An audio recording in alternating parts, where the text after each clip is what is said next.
السلام علیکم ویورز، آج جو ہم ناول ریڈ کرنے لگے ہیں اس کا نام ہے بے داغ، جسے تحریر کیا ہے نبیلہ عزیز نے۔ تو چلیں اپنا آج کا ناول سٹارٹ کرتے ہیں۔ اگر مرد ہو تو اپنے قدموں پہ قائم رہو، فیاض احمد کا کوڑے کی طرح سنسناتا ہوا جملہ اس کے دماغ پہ پڑا تھا۔ اس نے کرنٹ کھا کے اس کی طرف دیکھا، وہ بھی ان کی بات پر ششدر سی رہ گئی تھی۔ وہ ابھی تک پھٹی پھٹی آنکھوں سے ان کی طرف دیکھ رہی تھی، جبکہ وہ قہر و غضب کی تصویر بنے کھڑے تھے۔ کیا بات ہے؟ چپ کیوں ہو گئے ہو؟ کیا اپنی مردانگی پہ کوئی شک ہے؟ ان کا دوسرا وار بھی کچھ کم نہ تھا، وہ بلبلا کے رہ گیا۔ یہ کیا کہہ رہے ہیں آپ؟ وہ حیرت زدہ سا پوچھ رہا تھا۔ میں جو کہہ رہا ہوں وہ تم ہی نہیں پورا محلہ سن رہا ہے۔ اس نے تمہارے ساتھ منہ کالا کیا ہے، اب یہ توک تم ہی اپنے گلے میں ڈالو گے۔ تمہارا گند میں کسی اور کے گلے تو نہیں ڈال سکتا نا؟ تم اپنا گناہ خود سنبھالو، نکاح کرو اس سے۔ فیاض احمد کا انداز و لہجہ بے لچک تھا۔ سارے محلے والے ایک دوسرے کو آنکھوں ہی آنکھوں میں عجیب عجیب اشارے کر رہے تھے، بلکہ کچھ تو سرگوشیوں میں تبادلہ خیالات کر رہے تھے، لیکن فیاض احمد کو اب کسی کی بھی پرواہ نہیں تھی۔ وہ عزت کا لبادہ اتار چکے تھے۔ فیاض، یہ کیا کہہ رہے ہیں آپ؟ بس جانے بھی دیں، اب نادان نہ سمجھتی، غلطی ہو گئی اس سے، اب معاف کر دیں۔ شمیلہ بھابی نے آگے بڑھ کر فیاض احمد کے کندھے پر ہاتھ رکھتے ہوئے جلتی پہ پانی کی آڑ میں تیل چھڑکا۔ وہ سچ مچ میں دوبارہ بھڑک اٹھے۔ یہ نادان نہ سمجھ کسی کے ساتھ منہ کالا کر کے آ رہی ہے، تو تمہارا مطلب ہے کہ میں اسے اپنی عزت اور غیرت کا قتل معاف کر کے سینے سے لگا لوں اور اس کے یار کو جانے دوں جو اتنے دن اس کے ساتھ عیاشی کرتا رہا ہے؟ ان کا رخ شمیلہ بھابی کی طرف ہو گیا۔ بھائی خدا کے لیے آپ مجھ پہ شک نہ کریں، میں نے کوئی غلط کام نہیں کیا، خدا کے لیے مجھ پہ الزام نہ لگائیں، میں بے گناہ ہوں۔ وہ رو پڑی تھی۔ ہر گناہ گار یہی کہتا ہے کہ میں بے گناہ ہوں، وہ حقارت سے بولے تھے۔ بھائی اللہ کے واسطے مجھ پہ یقین کریں، میں بے داغ ہوں۔ اس نے فیاض احمد کے سامنے ہاتھ جوڑ دیے۔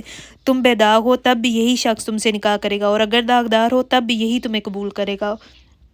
وہ ان دونوں کو حقارت بھری نظروں سے دیکھتے ہوئے کہہ رہے تھے، ان کا کوئی قصور نہیں ہے، آپ انہیں کیوں سزا دے رہے ہیں؟ اگر میں گناہ گار ہوں تو پھر اس گناہ کی سزا بھی صرف مجھے ہی ملے گی، آپ مجھے سزا دیں۔ وہ روتے روتے بفر گئی تھی۔ ٹھیک ہے، تمہاری سزا پھر یہی ہو سکتی ہے کہ میں تمہیں گولی مار دوں۔ ان کا شفاق اور بے رحم لہجہ بہت بلند تھا۔ مجھے بے شک گولی مار دیں، اس ذلت سے موت اچھی ہے میرے لیے۔ لعنت بھیجتی ہوں میں ایسی زندگی پہ جس میں میرا ماں جایا ہی مجھ سے آنکھیں پھیر لے، مجھے گھر سے بے گھر کر دے، میرے سر سے چھت کا سایہ چھین لے، میری بے داغ چادر پہ خود کیچڑ اچھالے، محض دوسروں کی باتوں میں آ کے، کسی کا فریب کھا کر اور کسی اور کا اعتبار کر کے۔ وہ کب سے چپ تھی، گھٹ گھٹ کے رو رہی تھی، کچھ بھی کہے بغیر سب سن رہی تھی، لیکن جب بات اختیار سے باہر ہوئی تو اسے بولنا پڑا۔ اس کی برداشت جواب دے گئی تھی۔ اس نے کہتے کہتے شمیلہ بھابی کی طرف دیکھا تھا، وہ کمال بے نیازی سے نظریں پھیر گئیں۔ میں کچھ اور کہنا اور سننا نہیں چاہتا، بس میرا ایک ہی فیصلہ ہے، یا تو یہ نکاح کرے گا یا تم گولی کھاؤ گی۔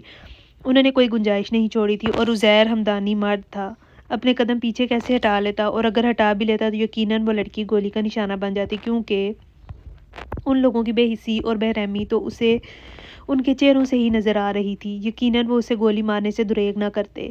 سو اسے بھی فیصلہ کرنا تھا جو اس نے کر لیا تھا، کسی کی زندگی بچانی تھی اور اپنی مردانگی ثابت کرنا تھی، کیونکہ وہ مرد تھا جس کے لیے اس کی ضد اور انا اس کے ماں باپ، اولاد اور محبت سے بھی زیادہ اہم ہوتی ہے، اتنی اہم کہ وہ اس کے لیے اہم چیزیں بھی گنوا دیتا ہے اور پچھتاتا بھی نہیں۔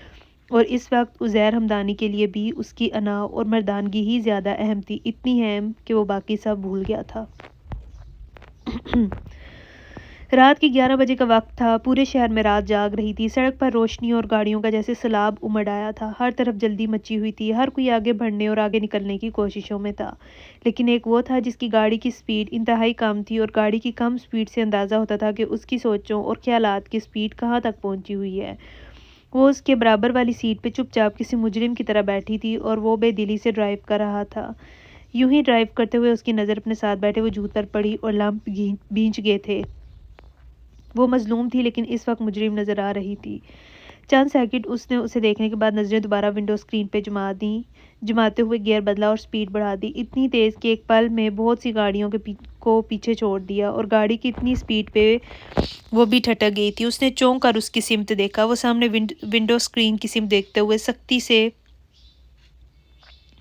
لب بھینچے ڈرائیونگ کر رہا تھا، اور اسی سختی سے اس نے اسٹیئرنگ بھی تھاما ہوا تھا۔ وہ اسے دیکھ کر کوئی اندازہ نہیں کر پا رہی تھی کہ وہ کس موڈ میں ہے، اور اسی کے دیکھتے ہوئے وہ ایک بار پھر چونکی تھی، کیونکہ گاڑی کے ٹائر بہت زور سے چرچرائے تھے، اور گاڑی ایک عالی شان بنگلے کی کشادہ اور وسیع روش پہ ایک جھٹکے سے آ رکی تھی۔ ابھی پورا بنگلہ روشنیوں سے جگمگا رہا تھا۔ چوکیدار نے اس کی گاڑی اندر داخل ہونے کے فوراً بعد مستعدی سے گیٹ بند کر دیا تھا۔ عزیر ڈور کھول کر نیچے اتر آیا اور گاڑی کے سامنے سے گھوم کر اس کی سائیڈ میں آتے ہوئے دوسرا ڈور بھی کھول دیا تھا۔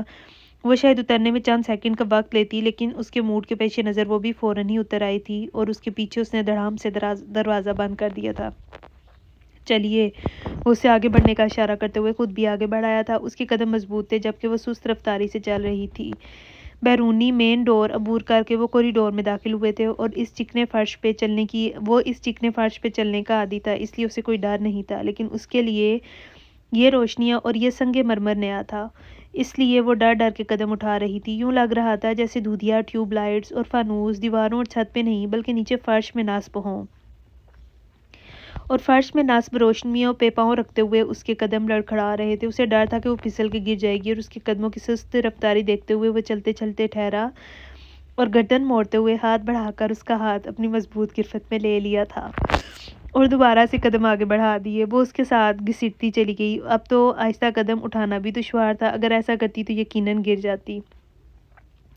آخر وہ ہے کہاں؟ کتنی بار فون کیا ہے لیکن وہ فون اٹھا ہی نہیں رہا۔ روحانہ بیگم کی آواز اسے کوریڈور میں ہی سنائی دے گئی تھی۔ وہ جان گیا تھا کہ وہ کس کی بات کر رہی ہیں۔ میں یہاں ہوں مام، اس نے ڈرائنگ روم میں داخل ہوتے ہوئے انہیں مخاطب کیا تھا۔ عزیر تم کب سے؟ وہ اس کی آواز پہ اس کی طرف پلٹیں، لیکن قدم اور زبان وہیں تھم گئے۔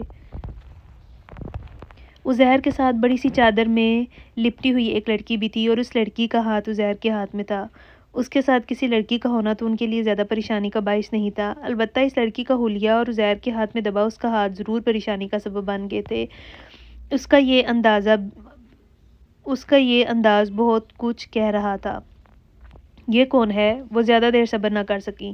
مسز عزیر ہمدانی۔ عزیر نے بڑے ہی سکون سے بم بلاسٹ کیا تھا، یوں جیسے اس بم بلاسٹ سے کسی قسم کے سائیڈ ایفیکٹس کا کوئی خدشہ نہیں تھا، حالانکہ وہ جانتا تھا کہ اس بم بلاسٹ سے تباہی خاصے وسیع پیمانے پر ہوگی۔ واٹ؟ ان کو 2000 وولٹ کا کرنٹ لگا تھا اور آرام دہ صوفے پہ بیٹھی نوشابہ بھابی بھی یکدم اپنی جگہ سے کھڑی ہو گئی تھی۔ جی، آج تھوڑی دیر پہلے ہی شادی کی ہے، اس نے اس بات میں سر ہلا دیا۔ عزیر تم ہوش میں تو ہو؟ روحانہ بیگم کی بجائے نوشابہ بھابی نے پوچھا تھا۔ مکمل ہوش و حواس میں ہوں، اس نے مضبوطی سے کہا۔ تم نے ڈرنک تو نہیں کی؟ انہوں نے مشکوک نظروں سے دیکھا۔ میں جس روز ڈرنک کرتا ہوں اس روز گھر نہیں آتا، اس نے ان کا شک دور کرنے کے لیے انہیں یاد دلایا۔ یہ کیا مذاق ہے عزیر؟ روحانہ بیگم اس کے سامنے آ گئیں۔ یہ مذاق نہیں ہے مام، یہ میری بیوی ہے، میں نے اس سے نکاح کیا ہے، بہت سے لوگوں کے سامنے اسے نکاح کر کے لایا ہوں۔ اس نے اپنی ماں کو سکون اور تحمل سے اطلاع دی تھی اور اب کی بار وہ خود بم کی طرح پھٹ گئی تھی۔ کیسی بیوی اور کیسا نکاح؟ تم جانتے ہو تم کیا کہہ رہے ہو؟ تمہاری منگیتر اور ہونے والی بیوی ماریا ہے، صرف ماریا۔ یہ کون ہے؟ کہاں سے آئی ہے؟ ہم کچھ نہیں جانتے، اس لیے اسے جہاں سے لائے ہو وہیں پھینک کر آؤ، ابھی اور اسی وقت۔ انہوں نے تیز دھاری زبان میں کہتے ہوئے فیاض احمد کو بھی مات دے دی تھی۔ مام، میں آپ کو بتا رہا ہوں کہ یہ میری بیوی ہے، جہاں سے لایا ہوں وہیں پھینکنا ہوتا تو لے کر کیوں آتا؟ اس نے ذرا اونچی آواز میں کہا تھا اور اس کی آواز سن کر ماریا بھی سیڑھیاں اتر آئی تھی۔ عزیر آ گیا، وہ نارمل سے انداز میں کہتی اندر آ گئی، لیکن ڈرائنگ روم کے اندر کی سچویشن کچھ اور ہی کہہ رہی تھی۔ زرکون، اس کے منہ سے حیرانی سے اس کا نام نکلا تھا اور روحانہ بیگم چونک گئی تھیں۔ تم اس لڑکی کو جانتی ہو؟ وہ ماریا سے استفسار کر رہی تھی، انداز الجھن لیے ہوئے تھا۔ ہاں، مگر یہ یہاں۔ ماریا گڑبڑا گئی تھی، اس نے چونک کر عزیر کی سمت دیکھا، لیکن عزیر کے ہاتھ میں اس کا ہاتھ دے کر اس کی آنکھیں پھیل گئی تھیں۔ کون ہے یہ لڑکی؟ انہوں نے ماریا سے پوچھا۔ یہ لڑکی جو بھی ہے اب میری بیوی ہے، میں اسے پسند کرتا ہوں اور میں نے اپنی پسند سے اس سے شادی کی ہے، لہٰذا آپ کو بھی میری پسند کو قبول کرنا ہوگا۔ آپ اچھی طرح سوچ لیجئے، اگر آپ کو میری پسند پہ کوئی اعتراض ہے تو میں یہ گھر چھوڑ کر چلا جاؤں گا، لیکن اس لڑکی کو چھوڑنے کا تصور بھی نہیں کروں گا۔ وہ بڑی مضبوطی اور ثابت قدمی سے ان کے مقابل ڈٹ گیا تھا اور زرکون اپنے سامنے دیوار بن کے کھڑے ہونے والے عزیر ہمدانی کو دیکھتی رہ گئی تھی۔ وہ اسے اور اس کے کردار کو بے داغ رکھنے کے لیے نہ جانے کہاں کہاں سے پوائنٹ ڈھونڈ کے لا رہا تھا۔ اس نے فیاض احمد کی زبردستی کو اپنی پسند کا نام دے دیا تھا۔ یہ کیا بکواس کر رہے ہو تم؟ اشفاق ہمدانی بھی اس کی بات سن چکے تھے اور ان کے ساتھ عمیر ہمدانی بھی انجان تو نہیں رہا تھا۔ نورا، عزیر نے ملازمہ کو آواز دی۔ جی صاحب، وہ فوراً حاضر ہوئی۔ انہیں میرے بیڈ روم میں چھوڑ کر آؤ۔ اس نے زرکون کی طرف اشارہ کیا۔ زرکون گھبرا گئی تھی۔ نہیں، یہ لڑکی تمہارے بیڈ روم میں نہیں جائے گی۔ روحانہ بیگم پھنکار کے آگے بڑھی۔ میری بیوی میرے بیڈ روم میں نہیں جائے گی تو اور کہاں جائے گی؟ اس نے جھنجھلا کے کہا۔ بھاڑ میں جائے۔ چاہے کہیں بھی جائے، لیکن تمہارے بیڈ روم میں نہیں جا سکتی۔ تمہارے بیڈ روم میں جانے کا حق صرف ماریہ کو ہے۔ پلیز مام، آپ کی یہ ضد فضول کی ہے۔ ماریہ کو کیا حق ہے میرے بیڈ روم میں جانے کا؟ نہ تو وہ میری منگیتر ہے اور نہ بیوی۔ آج تک جو بھی بات ہوئی بس زبانی کلامی ہوئی، باقاعدہ کوئی رشتہ یا انگیجمنٹ تو نہیں ہوئی تھی نا۔ میں نے اپنی پسند سے شادی کر لی ہے تو اس میں اتنا ایشو بنانے کی کیا ضرورت ہے؟ کیا آج تک کسی نے اپنی پسند سے شادی نہیں کی؟ میں نے کوئی نیا یا انوکھا کام تو نہیں کیا؟ عزیر کو پتا تھا کہ اسے اس محاذ پر کسی بھی لحاظ سے کمزور نہیں پڑنا۔ اگر ذرا بھی وہ حقیقت ظاہر کرتا تو روحانہ بیگم دوسرے لمحے زرکون کو اٹھا کر گھر سے باہر پھینک دیتی اور جو کچھ وہ سوچ کے آیا تھا وہ سب الٹ ہو جاتا۔ لیکن تم نے یہ سب کیوں کیا؟ میں آپ کو بتا چکا ہوں، دوبارہ نہیں بتا سکتا۔ ہم تمہیں آگ کر دیں گے۔ اشفاق ہمدانی کی طرف سے دھمکی موصول ہوئی۔ اگر آپ کا غصہ اسی سے ٹھنڈا ہوتا ہے تو یہی کر کے دیکھ لیں، اس نے لاپرواہی سے کہا۔ آخر کیا ہے اس لڑکی میں جس نے تمہیں شادی کرنے پر مجبور کر دیا؟ روحانہ بیگم کی کاٹدار نظریں زرکون کے وجود کے آر پار ہو رہی تھیں، لیکن ابھی شکر تھا کہ وہ اپنے آپ کو چادر میں ڈھانپے ہوئے تھی۔ اس کا بس آدھا چہرہ نظر آ رہا تھا اور جسم تو تقریباً پورے کا پورا چھپا ہوا تھا۔ اس لڑکی میں وہ سب کچھ ہے جو مجھے آج تک اپر کلاس کی کسی بھی لڑکی میں نظر نہیں آیا۔ عزیر نے ایک اور پوائنٹ کھیلا، کیونکہ اس جنگ میں جیتنے کے لیے اسے ہر داؤ آزمانا تھا۔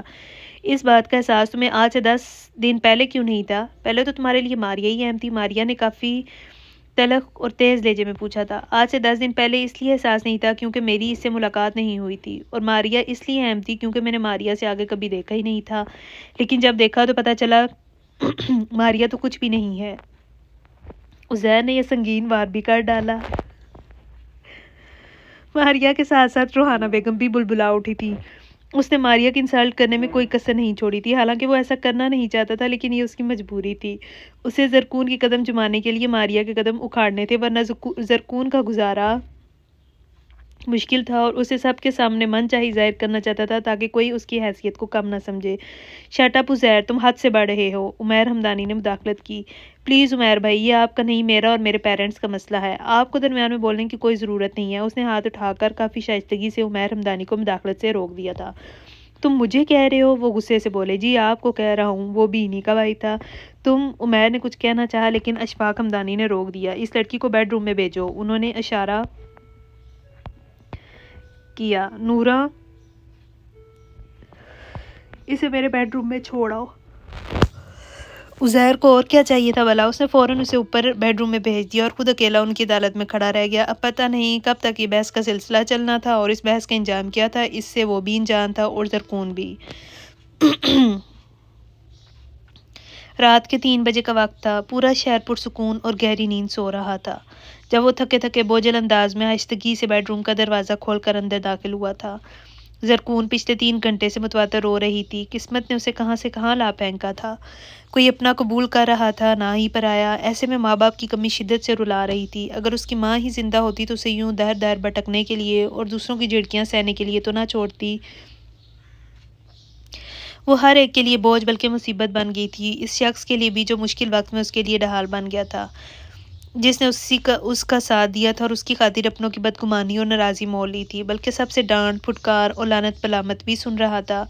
قصور نہ ہوتے ہوئے بھی قصوروار بن گیا، اس کی نیکی اس کے گلے پڑ گئی اور رات کے اس پہر بھی وہ اپنوں کے ہاتھوں ذلیل ہو رہا تھا۔ زرکون صوفے پہ بیٹھی گٹ گٹ کے رو رہی تھی۔ جب آہٹ پر بری طرح چونک کر دیکھا تو وہ بیڈ پر بیٹھا اپنے بوٹ اتار رہا تھا اور دونوں پاؤں بوٹوں کی قید سے آزاد کرتے ہوئے وہ بیڈ پر گرنے کے سے انداز میں 4 نشانے چت لیٹ گیا اور یوں ہی لیٹے لیٹے آنکھیں بند کی اس نے گہری سانس کھینچی تھی۔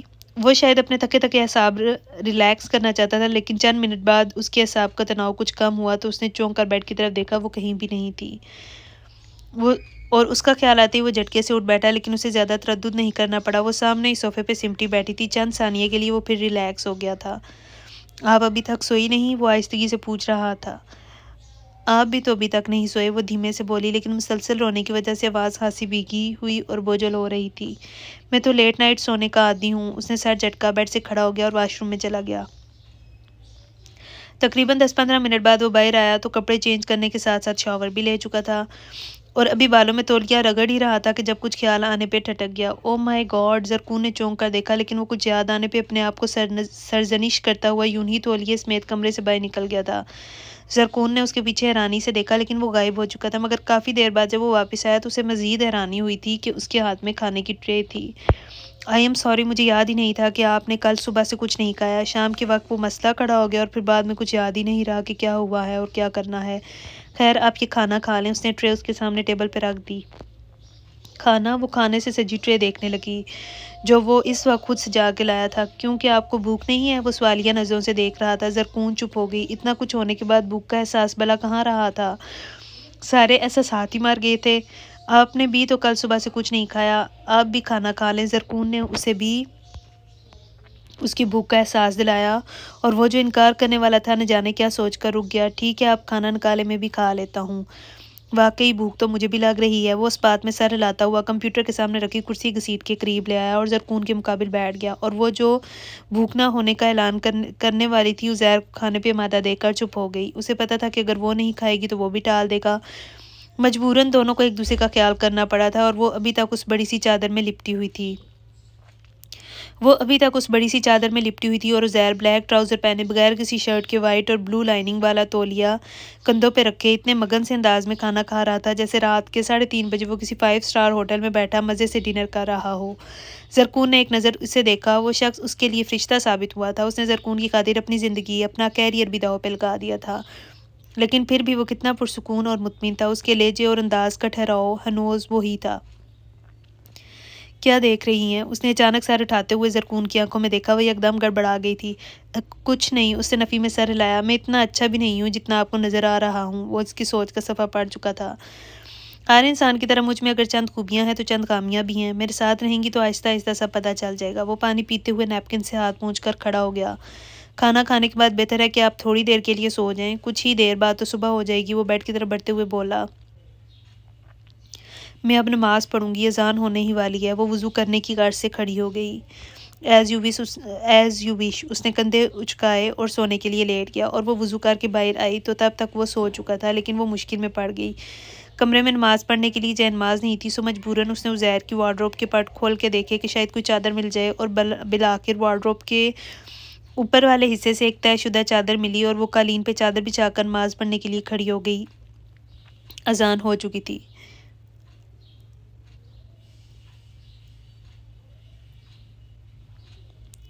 ماریا میری بات سنو، پلیز رکو۔ وہ راہداری سے تقریباً بھاگتے ہوئے باہر نکلا تھا۔ ماریا اپنا اٹیچی گھسیٹتی ہوئی اپنی گاڑی کے پاس پہنچ گئی تھی۔ ماریا پلیز، یہ کیا پاگل پن ہے؟ اس نے قریب جا کر ماریا کا بازو تھام لیا تھا۔ کیا ابھی بھی میرا ہی پاگل پن ہے؟ ماریا تل ملا کر اس کی سمت پلٹی تھی۔ ماریا پلیز، تم تو کہتی تھی کہ تم میری کزن بعد میں لیکن دوست پہلے ہو۔ کیا دوست اس طرح کرتے ہیں؟ اپنے دوست کی مجبوری بھی نہیں سمجھتے؟ عزیر نے بے بسی سے کہا تھا۔ تو کیا دوست تمہاری طرح کرتے ہیں؟ میری مجبوری تم جانتی ہو۔ تم میری محبت کو نہیں جانتے تو میں تمہاری مجبوری کو کیا جانوں؟ وہ دو بدو جواب دے رہی تھی۔ میں تمہاری محبت کو بخوبی جانتا ہوں، مجھے تمہاری محبت پہ کوئی شک نہیں ہے، لیکن ماریا وہ لڑکی مشکل میں تھی، میں نے اس کی مدد کی تھی تو پھر اسے اکیلا کیسے چھوڑ دیتا؟ تم اسے اکیلا چھوڑنا چاہتے بھی نہیں تھے۔ تمہاری نیت اسی روز بدل گئی تھی جس روز تم نے اسے دیکھا تھا۔ مجھے تمہاری ہمدردی پہ اسی روز شک ہو گیا تھا، تم اس کی خوبصورتی پہ فدا ہو گئے تھے۔ ماریا چیخ چیخ کر کہہ رہی تھی، اور عزیر اس کی بدگمانی پہ خاموش ہو گیا تھا۔ تمہاری اور بہت سی لڑکیوں کے ساتھ بھی فرینڈ شپ ہے، لیکن میں نے کبھی اعتراض نہیں کیا کیونکہ مجھے یقین تھا کہ تم میرے ہو۔ تمہاری شادی صرف مجھ سے ہوگی، مجھے کسی طرف سے کوئی ڈر، کوئی خدشہ نہیں تھا۔ اگر اس لڑکی کو ساری زندگی اپنے فلیٹ میں رکھتے اور اس کے ساتھ عیاشی کرتے تب بھی میں کوئی اعتراض نہ کرتی، میں یہی سمجھتی رہتی کہ چلو تم نے اسے رکھیل بنا کے رکھا ہے، بیوی تو نہیں۔ ماریا، عزیر نے یکدم غصے سے اسے دیکھا تھا۔ Shut up, just shut up, اس نے ماریا کا بازو جھٹکے سے چھوڑ دیا۔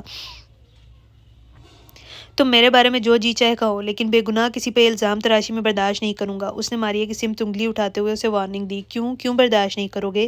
ایسی بھی کہاں سے پاک دامن بیوی اٹھا لائے ہو؟ ماریا پلیز مجھے غصہ مت دلاؤ، جاؤ یہاں سے۔ اس نے غصہ ضبط کرتے ہوئے ماریا کا راستہ چھوڑ دیا تھا۔ اس نے ماریا کو روکنے کا ارادہ ترک کر دیا تھا۔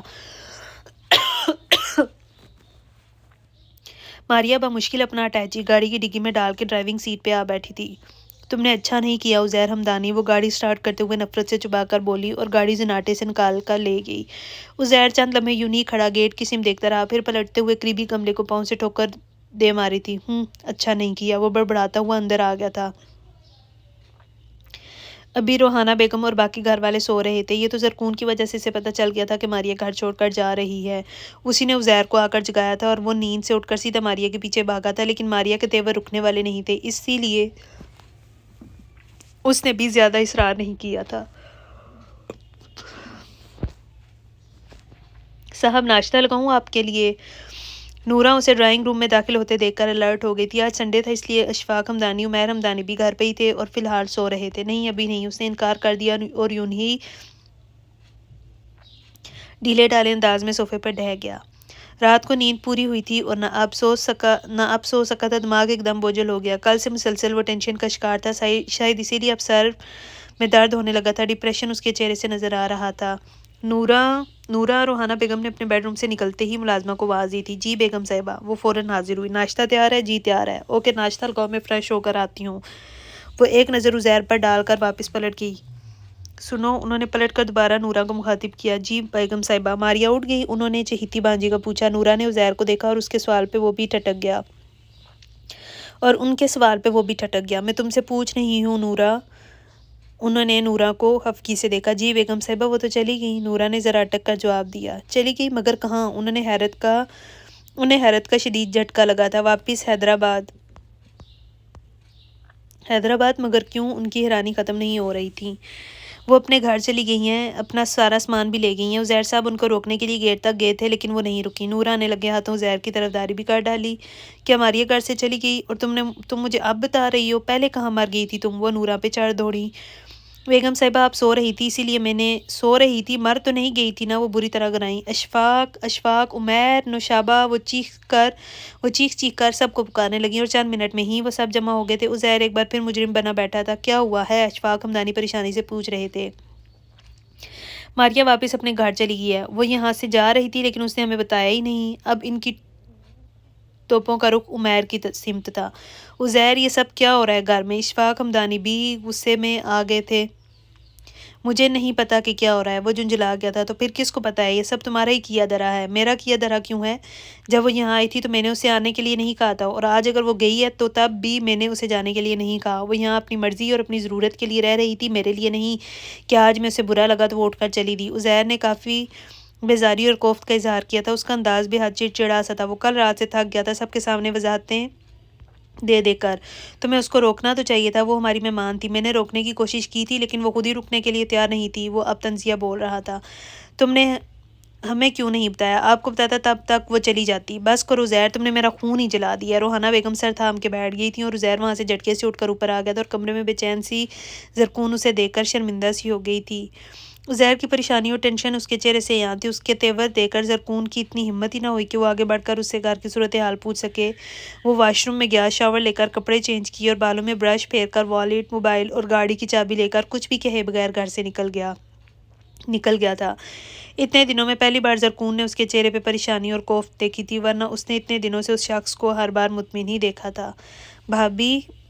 وہ آرام سے اپنے بیڈ پہ بیٹھی ناشتہ کر رہی تھی جب زرکون پریشان سی اندر داخل ہوئی تھی۔ وہ امی کی طبیعت خراب ہے، ان کو ڈاکٹر کے پاس لے کر جانا ہے، وہ ذرا رک کر بولی تھی۔ تو لے جاؤ، مجھ سے پوچھنے کی کیا ضرورت ہے؟ وہ بے نیازی سے کندھے اچکا کر بولی۔ وہ دراصل کچھ پیسوں کی ضرورت تھی، ڈاکٹر کی فیس اور رکشے کے کرایہ کے لیے۔ زرکون کو بھابی سے پیسے مانگتے ہوئے شرمندگی سے ماتھے پہ پسینہ آ گیا، لیکن امی کی طبیعت اتنی خراب تھی کہ اور کوئی چارہ بھی نہیں تھا، اور جو کل پیسے دیے تھے وہ امی کے پرہیزی کھانے کے لیے سبزیاں اور گوشت منگوا لیا تھا۔ ڈاکٹر نے یخنی پلانے کی تاکید کی تھی۔ تو پھر اب یخنی ہی پلاتی رہو، دوائی کہاں سے پلانی ہے؟ تمہارے بھائی کی کوئی فیکٹری تو نہیں چل رہی کہ روز روز ڈاکٹروں کی فیسیں بھی ادا کریں، دوائیاں بھی لے کر آئیں اور یخنی اور سبزیاں بھی پکا کر کھلائیں؟ تم خود ہی کچھ شرم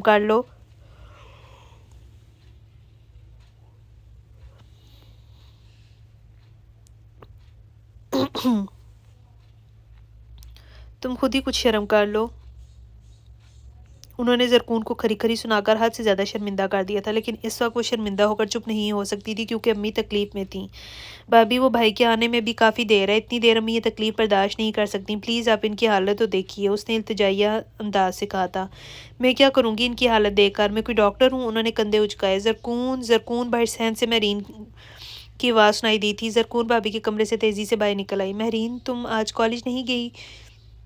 مہرین زرکون کی دوست اور ہمسائی تھی، ساتھ والا گھر مہرین کا تھا۔ کالج میں آج فنکشن تھا، میرا موڈ نہیں تھا جانے کا، اس لیے گھر پہ ہی ہوں۔ تم سناؤ کیا بات ہے؟ پریشان نظر آ رہی ہو۔ مہرین اس کے چہرے سے ہی اس کی پریشانی بہم گئی تھی۔ یار امی کی طبیعت بہت خراب ہے، ان کے سینے میں آج پھر درد اٹھ رہا ہے، بہت تکلیف میں ہے۔ تو تم کھڑی منہ کیا دیکھ رہی ہو؟ ان کو ڈاکٹر کے پاس لے کر جاؤ، مہرین نے تیزی سے کہا۔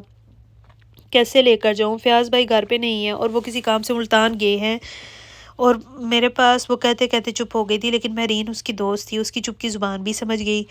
تو ممی کو تیار کرو، میں بھی آتی ہوں۔ مہرین الٹے قدموں اپنے گھر کی طرف لپکی اور زرکون اسے روک بھی نہ سکی۔ تھوڑی دیر بعد وہ واپس آ گئی۔ یہ رکھ لو اور جلدی سے امی کا چیک اپ کروا لاؤ۔ لیکن مہرین اس نے کچھ کہنا چاہا، لیکن ویکن کا وقت نہیں ہے، پہلے ہی اتنی دیر ہو چکی ہے، یہ پیسے ابو نے مجھے فنکشن میں جانے کے لیے دیے تھے اور میں تو فنکشن میں گئی نہیں، اس لیے بہتر ہے کہ تمہارے کام آ جائے۔ شاباش، اب جلدی نکلو۔ اس نے زرکون کے ساتھ مل کر امی کو اٹھایا اور چادر اڑائی اور باہر دروازے تک چھوڑنے کے لیے آئی تھی۔ ہمارے گھر پہ کوئی بھی نہیں ہے، اگر امی وغیرہ گھر پہ ہوتی تو میں تمہارے ساتھ ضرور چلتی۔ اٹس اوکے مہرین یار، تھینک یو سو مچ۔ زرکون اس کے احسان پہ مشکور ہو رہی تھی۔ بس اتنا ہی کافی ہے، جاؤ آپ۔ مہرین نے ہاتھ اٹھا کر اسے روک دیا تھا۔ زرکون امی کو لے کر باہر نکل گئی تھی، لیکن اپنے کمرے کی چوکھٹ میں کھڑی اسماعیلہ بھابی زرکون اور مہرین کی پشت کو شعلہ بار نظروں سے دیکھ رہی تھی۔ ان کے انکار کے باوجود وہ ماں کو لے کر چلی گئی تھی۔ صبح سے شام ہو گئی تھی اسے اس بیڈ روم میں بیٹھے بیٹھے، اور صبح سے شام ہو گئی تھی عزیر کو گھر سے نکلے ہوئے۔ وہ پریشان حال بیٹھی لاشعوری طور پر اس کا انتظار کیے جا رہی تھی اور وہ ابھی تک نہیں آیا تھا، اور نہ ہی کسی اور نے اس کے بیڈ روم میں جھانک کر دیکھا تھا یہاں ایک اور جیتا جاگتا فرد بھی موجود ہے۔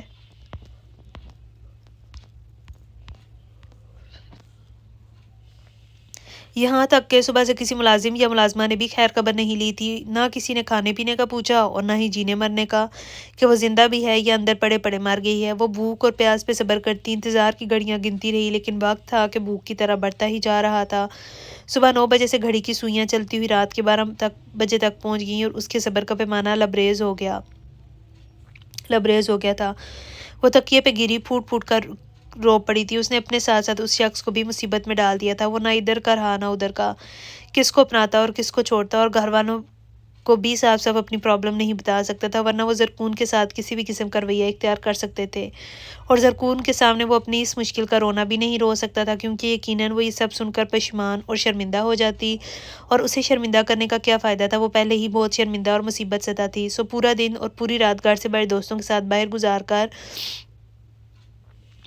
وہ فجر کے وقت گھر آیا تو زرکون بیڈ کراؤن سے ٹیک لگائے بیٹھی نظر آئی۔ عزیر کو اسے دیکھ کر حیرانی نہیں ہوئی تھی، وہ دونوں تقریباً ایک جیسی فیلنگ سے گزر رہے تھے، اس لیے نیند دونوں سے روٹی ہوئی تھی۔ ہر بار آنکھوں کی چوکھٹ پہ آ کر پلکوں پہ دستک دے کر چلی جاتی تھی اور آنکھیں تھکن اور انتظار سے نڈھال نیند کے آنے اور جانے سے بے خبر بیٹھی تھی۔ عزیر خاموشی سے آ کر بیڈ پر بیٹھ گیا تھا اور اپنے پاؤں بوٹوں کی قید سے آزاد کرنے لگا۔ کہاں تھے آپ؟ زرکون کا سوال بیویوں والا تھا، لیکن انداز بیویوں والا نہیں تھا۔ دوستوں کے ساتھ وہ لاپرواہی سے بولا، گھر کیوں نہیں آئے؟ ایک اور سوال بیویوں والا۔ عزیر نے نظر اٹھا کر اس کی سمت دیکھا، اس کی پلکیں جڑی ہوئی تھیں اور پپوٹے سرخ ہو رہے تھے۔ میں جس روز ڈرنک کرتا ہوں اس روز گھر نہیں آتا، اس نے بے نیازی سے کہا۔ زرکون اس کے ڈرنک کرنے کا سن کر چونکی، لیکن پھر ریلیکس ہوئی، جیسے خود کو کنٹرول کر لیا ہو۔ بھلا اس پہ اعتراض کرنے والی کون ہوتی تھی کہ یہ آپ کچھ کہتے کہتے رک کیوں گئی؟ وہ بوٹ اتار کر پوری طرح اس کی سمت متوجہ ہوا۔ میں ساری رات سوئی نہیں، بس آپ کے اور اپنے مسئلے پہ سوچتی رہی۔ پھر کچھ حل ملا؟ جی صرف ایک حل ہے کہ آپ کی مشکل اور پریشانی دور کرنے کے لیے، اس نے سر ہلا کر کہا۔ وہ کیا؟ عزیر بغور اسے دیکھ رہا تھا، وہ چہرہ جھکائے ہوئے تھی۔ طلاق۔ زرکون نے بڑی مشکل سے یہ لفظ زبان سے ادا کیا تھا۔ تو یہ حل سوچا ہے آپ نے؟ وہ پرسوچ سے انداز میں بولا۔ اس کے سوا اور کوئی حل بھی تو نہیں ہے اس مسئلے کا، آپ مجھے طلاق دے کر دوبارہ سے ماریہ کو اپنا سکتے ہیں، اس طرح آپ کے گھر والوں کی ناراضی بھی دور ہو جائے گی اور آپ بھی ماریہ کے ساتھ خوش رہیں گے۔ ماریہ آپ سے محبت کرتی۔ دیکھیے خاتون، آپ ماریہ کو چھوڑیے، اپنی بات کیجیے، اس نے زرکون کی بات کاٹتے ہوئے کہا۔ میں اپنی کیا بات کروں؟ میری تو کوئی بات ہی نہیں ہے، اس نے ہلکے سے سر جھٹکا۔ آپ کی بات کیوں نہیں ہے؟ ساری بات آپ ہی کی تو ہے، عزیر نے اپنی بات پہ زور دیا تھا۔ میری کوئی بات نہیں ہے عزیر صاحب، جن کی ذات رل جاتی ہے ان کی بات بھی رل جاتی ہے، آپ میری فکر نہ کریں، اپنی زندگی کا خیال کریں، اس نے تلخی سے کہتے ہوئے جیسے اپنی ذات کا مذاق اڑایا تھا۔ عزیر چند ثانیوں سے دیکھتا رہا، پھر اپنی جگہ سے کھڑا ہو گیا۔ ٹھیک ہے، میں اپنی زندگی کا خیال کر لیتا ہوں اور آپ کو طلاق دے دیتا ہوں، لیکن کیا آپ مجھے یہ بتا سکتی ہیں کہ مجھ سے طلاق لینے کے بعد اس گھر سے نکل کر آپ کہاں جائیں گی؟ آپ کا اگلا ٹھکانہ کہاں ہوگا؟ وہ وارڈروب سے کپڑے نکالتے ہوئے اس سے سوال کر رہا تھا۔ اپنے اگلے ٹھکانے کا تو کسی کو بھی پتہ نہیں ہوتا، میں کسی کی نہیں آپ کی بات کر رہا ہوں۔ اس نے کپڑے نکالنے کے بعد شوز ریک سے اپنے لیے سادہ سلیپر نکالے۔ میں آپ سے کہہ تو رہی ہوں کہ آپ میری فکر نہ کریں۔ یہ بات آپ آج کہہ رہی ہیں جب میں آپ کی فکر میں سب کچھ داؤ پہ لگا چکا ہوں اور آپ کی اس بات کا کوئی فائدہ نہیں ہے؟ کیوں، کیا ماریا باپ سے شادی نہیں کرے گی؟ وہ متفکر سا پوچھ رہی تھی۔ وہ تو اب بھی کرے گی لیکن میں نہیں کروں گا، اس نے شرٹ کے بٹن کھولتے ہوئے کہا۔ کیوں آپ کیوں نہیں کریں گے؟ کیونکہ میں شادی کر چکا ہوں۔ اس کے جواب پہ زرکون خاموش ہو گئی تھی۔ وہ پلٹ کر واش روم کی سمت چلا گیا۔ آپ میری بات کو مذاق سمجھ رہے ہیں؟ اس کی آواز پہ عزیر کے قدم تھم کے اس نے پلٹ کر دوبارہ زرکون کو دیکھا تھا۔ فجر کا وقت مذاق کا وقت تو نہیں ہوتا، اذان ہو رہی ہے، لوگ نمازیں پڑھے ہیں، اور مجھے کیا پڑی ہے کہ میں اس وقت مذاق کرتا پھروں یا آپ کی بات کو مذاق سمجھوں؟ آپ نے سوچا وہ آپ نے کہہ دیا، اور جو میں نے سوچا میں نے کہہ دیا۔ اب آپ کوئی اور حال سوچیے۔ میں اتنا کمزور یا بغیرت نہیں ہوں کہ پہلے کسی کو سہارا دوں اور پھر وہی سہارا چھین لوں۔ اب تو یہ گھر بھی چھوڑنا پڑا تو چھوڑ دوں گا۔ اس نے کھڑے کھڑے فیصلہ سنایا تھا اور زرکون تڑپ کر اس کے سامنے آ گئی تھی۔ آپ بہت غلط کر رہے ہیں، میری وجہ سے اپنوں کو چھوڑنا ٹھیک نہیں ہے۔ اس نے عزیر کو کسی بھی انتہائی اقدام سے باز رکھنا چاہا۔ آپ کی وجہ سے مجھ کو چھوڑنا بھی تو میرے اپنوں کے لیے ٹھیک نہیں ہے۔ اگر وہ مجھے چھوڑنے کا فیصلہ کر سکتے ہیں تو میں بھی ان کو چھوڑ کر جا سکتا ہوں۔ مرد ہوں، اپنے زورے بازو سے کما کر کھلا سکتا ہوں آپ کو، بوجھ نہیں بننے دوں گا کسی پر۔ میرے گھر والوں کو کوئی فیصلہ کرنا ہے تو بہت سوچ سمجھ کر کرنا ہوگا۔ اس نے زرکون کو بھی اپنا ارادہ بتا دیا تھا اور دوبارہ پلٹ کر واش روم میں گھس گیا۔ زرکون حیران پریشان کھڑی رہ گئی تھی۔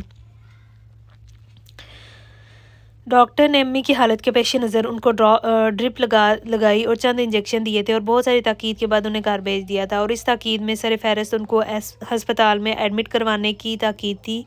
ان کی حالت ایسی نہیں تھی کہ انہیں گھر میں رکھا جاتا۔ زرکون کا دل مٹھی میں آ گیا اور وہ امی کی حالت کا سن کر اندر ہی اندر سہم گئی تھی۔ وہ جیسے تیسے ان کو لے کر گھر واپس آئی تو اتنے میں فیاض احمد بھی گھر آ چکے تھے۔ حالانکہ زرکون کو امید تھی کہ وہ شام کو آئیں گے۔ زرکون کو انہیں دیکھ کر کافی ڈھارس ہوئی تھی۔ آپ کب آئے بھائی؟ وہ امی کو بستر پہ لٹا کے ان کی سمت آئی۔ تم میرے آنے کو چھوڑو، اپنے جانے کی بات کرو۔ تمہاری بھابھی نے جب تمہیں کہا بھی تھا کہ وہ تمہارے ساتھ جا رہی ہے تو امی کو اکیلے لے کر جانے کی کیا ضرورت تھی؟ اتنی جلدی تھی تمہیں جانے کی؟ فیاض احمد انتہائی بد دماغ اور اکڑ مزاج آدمی تھے۔ ان کی بات میں کوئی لچک اور گنجائش نہیں ہوتی تھی۔ جو بات کہہ دیتے سو کہہ دیتے، یہاں تک کہ امی بھی ان کے سامنے کچھ نہیں کہہ پاتی تھیں۔ وہ شروع سے ہی ضدی اور غصیلے تھے، لیکن بیوی کی بات بڑے دھیان سے سنتے اور مانتے بھی تھے۔ اس وقت بھی کچھ یہی ہوا تھا۔ بھابھی نے کب جانے کا کہا؟ زرکون ہکا بکا رہ گئی تھی۔ تو کیا وہ جھوٹ بول رہی ہے؟ وہ اور بھی غصے میں آ گئے۔ لیکن بھائی، زرکون نے پلٹ کر ماں کو دیکھا۔ فیاض اب بس کرو، تمہارا غصہ سہنے والی ماں میں اب دم نہیں رہا۔ یہ بیچاری تمہارا غصہ نہیں سہ سکتی، بس کرو۔ وہ سینے کی تکلیف کے باعث بمشکل بول پائی تھی۔ امی آپ کیا چاہتی ہیں؟ یہ غلط بات کرے اور میں اسے منع بھی نہ کروں؟ فیاض احمد ماں کی طرف پلٹے۔ کون غلط ہے اور کون نہیں، اس بات کو تم رہنے دو۔ انہوں نے ذرا سا اٹھنے کی کوشش کی لیکن وہ اٹھ نہیں پائی تھیں۔ ان کا جسم کانپ رہا تھا۔ یعنی آپ کا مطلب ہے کہ شمائلہ غلط ہے؟ انہوں نے معصوم اور مظلوم بن کے کھڑی شمائلہ بھابی کی طرف اشارہ کیا۔ دیکھو فیاض، میری زندگی بہت تھوڑی ہے، اتنی تکلیف کے ساتھ میں اور زیادہ نہیں جی سکتی۔ میرے بعد زرکون کا واحد سہارا اور رشتہ تم ہی ہو۔ اسے کبھی اکیلا مت کرنا۔ ماں اور باپ دونوں کی کمی پوری کرنا۔ میں نے بڑے لاڈ سے پالا ہے تم دونوں کو۔ تیرے ابا کی جان تھی زرکون میں، تم سے چھوٹی ہے، غلطی ہو بھی جائے تو درگزر کر دینا۔ اس کا بھائی بن کے نہیں، اس کی بہن بن کے رہنا، اسے ماں جیسا پیار دینا۔ فیاض احمد بن کے نہ رہنا، ورنہ وہ تنہا ہو جائے گی۔ امی کی آواز لرز رہی تھی۔ فیاض احمد ٹھٹک گئے۔ چونک کر ماں کی حالت دیکھی۔ امی آپ ٹھیک تو ہیں؟ زیادہ طبیعت خراب ہے تو ڈاکٹر کے پاس لے چلتا ہوں۔ وہ فوراً امی کے قریب آ بیٹھے۔ امی کی رنگت سفید لٹھے کی ماندی دھو رہی تھی۔ امی آنکھیں کھولے پلیز۔ زرکون نے لپک کر ماں کو بازو میں سمیٹ لیا۔ میں ٹھیک ہوں بیٹا، بس تھک گئی ہوں، انہوں نے کمزور سی آواز میں کہا۔ بھائی، امی کی طبیعت بہت خراب ہے، ڈاکٹر نے کہا تھا کہ آپ انہیں فوراً ایڈمٹ کروانے کی کوشش کریں۔ پلیز بھائی، آپ امی کو اسپتال لے جائیں۔ زرکون رو پڑی تھی اور فیاض احمد کو بھی ماں کی بگڑتی حالت کا اندازہ ہو گیا تھا۔ انہوں نے اسپتال چلنے کا ارادہ کر ہی لیا تھا، لیکن اللہ نے ان کی قسمت میں یہ نیکی نہیں لکھی تھی، سو وہ اس نیکی سے محروم ہی رہے۔ امی کو اسپتال لے جانے کی نوبت ہی نہیں آئی تھی اور وہ بیٹے کو ہر زحمت سے آزاد کر گئی تھی، لیکن زرکون اتنے لوگوں میں اکیلی چیختی رہ گئی۔ اپنا وہی فیصلہ جب عزیر ہمدانی نے اپنے گھر والوں کو سنایا تو وہ خاموش ہو گئے تھے۔ روحانہ بیگم اور اشفاق ہمدانی کے صرف 2 ہی تو بیٹے تھے۔ اب ان میں سے بھی ایک بیٹا اگر گھر چھوڑ کر چلا جاتا تو وہ کہاں جاتے؟ آخر وہ ان کا چھوٹا اور لاڈلا سپوت تھا۔ وہ بھلا اسے گھر سے نکالنے کی سزا کیسے دے سکتے تھے؟ بھلا آخر اپنی جگہ پہ سب خاموش ہو گئے۔ البتہ زرکون کو انہوں نے پھر بھی قبول نہیں کیا۔ وہ کسی بھی صورت اسے اپنی بہو تسلیم کرنے پر راضی نہیں تھے۔ بس عزیر اسے شادی کر کے گھر لے آیا تھا، اس کے یہاں رہنے کے لیے یہی جواز کافی تھا۔ ان کا رویہ زرکون کے حوالے سے اب بھی سرد اور ناگوار تھا، جس پہ عزیر کو اعتراض تو تھا لیکن اتنا بھی نہیں کہ وہ اس ایشو پہ کوئی بڑا ہنگامہ کھڑا کرتا۔ وہ اس مسئلے کو وقت کے دہانے پہ چھوڑ کر تھوڑا ریلیکس ہو گیا تھا کہ وقت گزرنے کے ساتھ ساتھ وہ لوگ بھی زرکون کے وجود کو تسلیم کر لیں گے، اور یہی خیال رفتہ رفتہ اسے روٹین لائف کی طرف لے آیا تھا۔ وہ دوبارہ سے یونیورسٹی جوائن کر چکا تھا، اس کا BS آنرز کا فائنل ایئر تھا اور یہ اس کا لاسٹ سمسٹر تھا، اس لیے وہ زیادہ محنت کر رہا تھا۔ اسے ذہنی سکون اور مکمل یکسوئی کی ضرورت تھی، اور وہ کوشش بھی یہی کرتا تھا کہ ادھر ادھر دھیان دینے کے بجائے اپنی اسٹڈی پر توجہ دے۔ لیکن بیوی کے ہوتے ہوئے کوئی طالب علم یکسوئی کے ساتھ کیسے پڑھ سکتا تھا؟ کمپیوٹر کے سامنے بیٹھے بیٹھے تھک گیا تو اسے پانی کی طلب ہوئی تھی۔ پیاس کے احساس نے اسے اپنی جگہ سے اٹھنے پر مجبور کر دیا تھا۔ جگ کی تلاش میں نظر دوڑائی تو جگ بیڈ کی سائڈ ٹیبل پہ رکھا نظر آیا۔ وہ سست قدموں سے چلتا ہوا بیڈ کے قریب آ گیا۔ جیسے ہی پانی گلاس میں انڈیلنے کی غرض سے تھوڑا نیچے جھکا تو نظر بیڈ پہ سوئی زرکون پہ جا پڑی تھی۔ وہ صبح فجر کے وقت بیدار ہوتی تھی، اس لیے اس وقت اگر کمرے کی لائٹ جل رہی ہوتی یا پھر کمرے میں میوزک بج رہا ہوتا وہ تب بھی سو جاتی تھی، کیونکہ اگر وہ لائٹ بند کرنے یا پھر میوزک، کمپیوٹر اور ٹیلی ویژن آف کرنے کا انتظار کرتی تو ساری رات جاگتی رہتی، جبکہ اس وقت اسے شدید نیند نے ستا رکھا تھا۔ عشاء کی نماز پڑھنے کے فوراً بعد سونے کے لیے لیٹنا اس کی پرانی عادت تھی۔ اس کی اس عادت سے عزیر بھی ریلیکس رہتا تھا، وہ بیڈ روم میں جو چاہے کر سکتا تھا، اس سے زرکون کی ڈسٹربنس کی کوئی فکر نہیں ہوتی تھی۔ لیکن اس وقت وہ خود ڈسٹرب ہو گیا تھا۔ زرکون بلا شبہ بے حد خوبصورت تھی۔ اس کی خوبصورتی صرف اس کے چہرے تک محدود نہیں تھی، بلکہ اس کی خوبصورتی اس کے ہاتھ پاؤں سے لے کر اس کے بالوں تک سے عیاں ہوتی تھی۔ عزیر نے اسے ابھی تک چھوا نہیں تھا، لیکن اسے دیکھ کر ہی جانتا تھا کہ وہ کتنی نرم و گداز ہے۔ اس کی صحت اس کے رخساروں اور گداز گلائیوں سے جھلکتی تھی۔ عزیر اسے دیکھتے ہوئے یہ فیصلہ نہیں کر پا رہا تھا کہ اس کی رنگت زیادہ سفید ہے یا اس کے بال زیادہ کالے ہیں۔ عزیر کو یہ اعتراف کرنے میں دیر نہ لگی کہ وہ واقعی اللہ کی فرصت کا شاہکار تھی۔ قدرت کی مصوری سرتاپا اس کے سامنے تھی، جس سے پلک چپکنا دشوار ہو گیا تھا۔ وہ نظر ہٹانا چاہتا تھا لیکن ہٹا نہیں پا رہا تھا۔ جب سے زرکون یہاں آئی تھی اس نے ایک بار بھی اسے اس نظر اور اس نیت سے نہیں دیکھا تھا، اور آج جب دیکھا تھا تو اچھی خاصی مشکل ہو گئی تھی۔ آخر مرد تھا اور بہکنا اس کی عادت تھی، لیکن سچویشن کچھ ایسی تھی کہ اسے اپنی نظر اور نیت پہ قابو پانا تھا۔ اگر ایسا نہ کرتا تو کئی پلان اور کئی دعوے درے کے درے رہ جاتے، جن کو پایہ تکمیل تک پہنچانے کے لیے وہ بھی زرکون سے دور ہی رہنا چاہتا تھا، اسی لیے دونوں الگ الگ سوتے تھے۔ آج بیڈ کی نرمیاں دیکھ کر تو صوفہ انتہائی سخت، تنگ اور مختصر لگ رہا تھا۔ وہ پانی پینے کے بعد صوفے پہ تو آ گیا تھا لیکن سویا نہیں جا رہا تھا۔ نظریں بار بار بھٹک رہی تھی اور جب نہ رہ سکا تو اس کے سر پہ پہنچ گیا۔ زرکون اس نے قریب جا کر آواز دی۔ جی کیا ہوا؟ وہ گھبرا کے اٹھ بیٹھی۔ کچھ نہیں ہوا۔ وہ اپنے بال کو جاتے ہوئے ادھر ادھر دیکھنے لگا۔ تو پھر آپ اس طرح کیوں کھڑے ہیں؟ کچھ چاہیے؟ زرکون اپنے حواس درست کرتے ہوئے بولی۔ نہیں کچھ نہیں چاہیے، اس نے فوراً انکار کیا۔ اب اس کے سامنے کیا کہتا کہ تمہیں دیکھ کر میری نیت خراب ہو گئی ہے یا تمہیں دیکھ کر اپنا حق وصول کرنے کا خیال آ گیا ہے؟ آپ ٹھیک تو ہیں؟ وہ فکرمند سی تشویش سے پوچھ رہی تھی۔ ہاں، وہ دراصل صوفے پہ نیند نہیں آ رہی، گردن میں بل پڑ گیا ہے شاید، اسے بر وقت بہانہ سوجھ گیا اور ہاتھ گردن پر رکھ لیا۔ اوہو، یہ کیسے ہو گیا؟ آپ ادھر بیٹھیے، میں تیل سے مالش کر دیتی ہوں۔ وہ رات کے اس پہر بھی گہری نیند سے اٹھ کر اس کے لیے اتنی کانشیس ہو گئی تھی کہ عزیر کو اپنی حرکت اور حماقت پہ شرمندگی ہوئی تھی۔ نہیں، مالش کی کوئی ضرورت نہیں ہے، خود ہی ٹھیک ہو جائے گا، آپ آج صوفے پر جا کر سو جائیں، اسے زرکون کو ٹالا۔ یہ ایسے ٹھیک نہیں ہوگا، آپ بیٹھیے تو صحیح۔ زرکون خود بیڈ سے کھڑی ہو گئی تھی اور عزیر اس کے گداز سراپے سے نظریں چرا گیا تھا۔ عزیر آپ چپ کیوں ہیں؟ کیا زیادہ تکلیف ہو رہی ہے؟ وہ اور پریشان ہوئی تھی۔ پلیز زرکون، جلتی پہ تیر مت چھڑکو، جاؤ سو جاؤ جا کر۔ اس نے اپنی ہفکی اس پہ انڈیل دی۔ جلتی پہ تیل؟ وہ اس کے بات کا مفہوم سمجھتی رہ گئی اور یوں ہی کھڑے کھڑے عزیر کی سمت نگاہ اٹھی۔ وہ اسے انتہائی کڑی نظروں سے گھور رہا تھا۔ زرکون سٹپٹا کر نگاہ چراتی ہوئی پلٹ کر صوفے پہ جا کر لیٹ گئی۔ اب وہ عزیر کی جگہ سو رہی تھی، عزیر اس کی جگہ، لیکن جگہ بدلنے کے باوجود اسے نیند نہیں آ رہی تھی۔ اب اسے بستر کی نرمی ڈسٹرب کر رہی تھی اور وہ سر سے پاؤں تک چادر تان کر لیٹ گیا تھا تاکہ زرکون کو دوبارہ نہ دیکھ سکے، اور وہ تنی ہوئی چادر کو دیکھتی حیرت سے سوچ رہی تھی کہ اس نے اسے کیوں جگایا تھا۔ اس کی گردن میں بل تو کہیں سے بھی محسوس نہیں ہو رہا تھا۔ وہ ٹھیک ٹھاک گردن ہلا رہا تھا، پھر اسے جگانے اور صوفے پہ بھیجنے کا مطلب؟ وہ سوچتے سوچتے سو گئی، لیکن مطلب پھر بھی سمجھ نہیں آیا تھا۔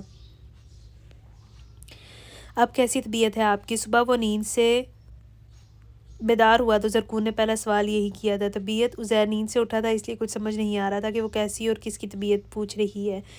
رات کو آپ کی طبیعت خراب ہو گئی تھی، شاید گردن میں بل پڑ گیا تھا۔ زرکون نے اسے اس کی طبیعت خرابی یاد دلائی اور عزیر ٹھٹک گیا۔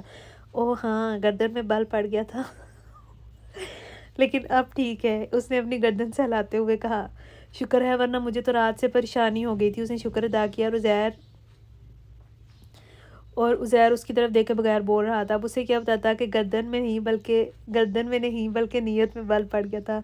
پریشانی تو مجھے بھی ہو گئی تھی، وہ آہستگی سے بولا۔ کیا مطلب؟ کچھ نہیں، وہ سر جھٹک کر اٹھ گیا تھا۔ وارڈروب سے اپنے کپڑے نکالتے ہوئے بلا ارادہ ہی اس کا دھیان زرکون کے کپڑوں کی طرف چلا گیا۔ اس نے پلٹ کر زرکون کو دیکھا، وہ چادر طے کر کے رکھتی اب بیڈ شیٹ اور تکیے درست کر رہی تھی۔ اس نے وہی چادر اور وہی کپڑے پہن رکھے تھے جو اس روز فلیٹ سے پہن کر اس کے ساتھ نکلی تھی، اور اتنے دن ہو گئے تھے اسے یہی ایک لباس پہنے ہوئے۔ کالے رنگ کی چادر اور جامنی رنگ کا سوٹ اپنی اصل حالت کھو چکے تھے۔ ان پہ بے شمار شکنے اور ملجیگا پن صاف نظر آ رہا تھا، جن کو دیکھ کر عزیر کو اپنی کوتاہی اور لاپرواہی کا احساس ہوا تھا۔ کیا بات ہے؟ اب کیا ہوا ہے؟ زرکون بیڈ شیٹ سیٹ کر پلٹی تو اسے اپنی طرف متوجہ دیکھ کر ٹھٹک گئی۔ نہیں، کچھ نہیں، وہ سر نفی میں ہلاتے ہوئے واش روم چلا گیا۔ ناشتہ کریں گے؟ وہ تیار ہو کر باہر نکل رہا تھا جب زرکون کا خیال آتے ہی ٹھہر گیا۔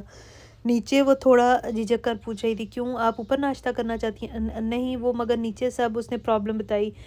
وہ سب تو ہمیشہ رہیں گے، کیا آپ ہمیشہ کمرے میں بند رہیں گی؟ ہمیشہ تو نہیں، لیکن چھوڑیے، آئیے میرے ساتھ۔ وہ کہہ کے کمرے سے نکل گیا تھا اور مجبوراً زرکون کو اس کے پیچھے آنا پڑا، لیکن اندر ہی اندر وہ حد درجہ کنفیوز ہو رہی تھی۔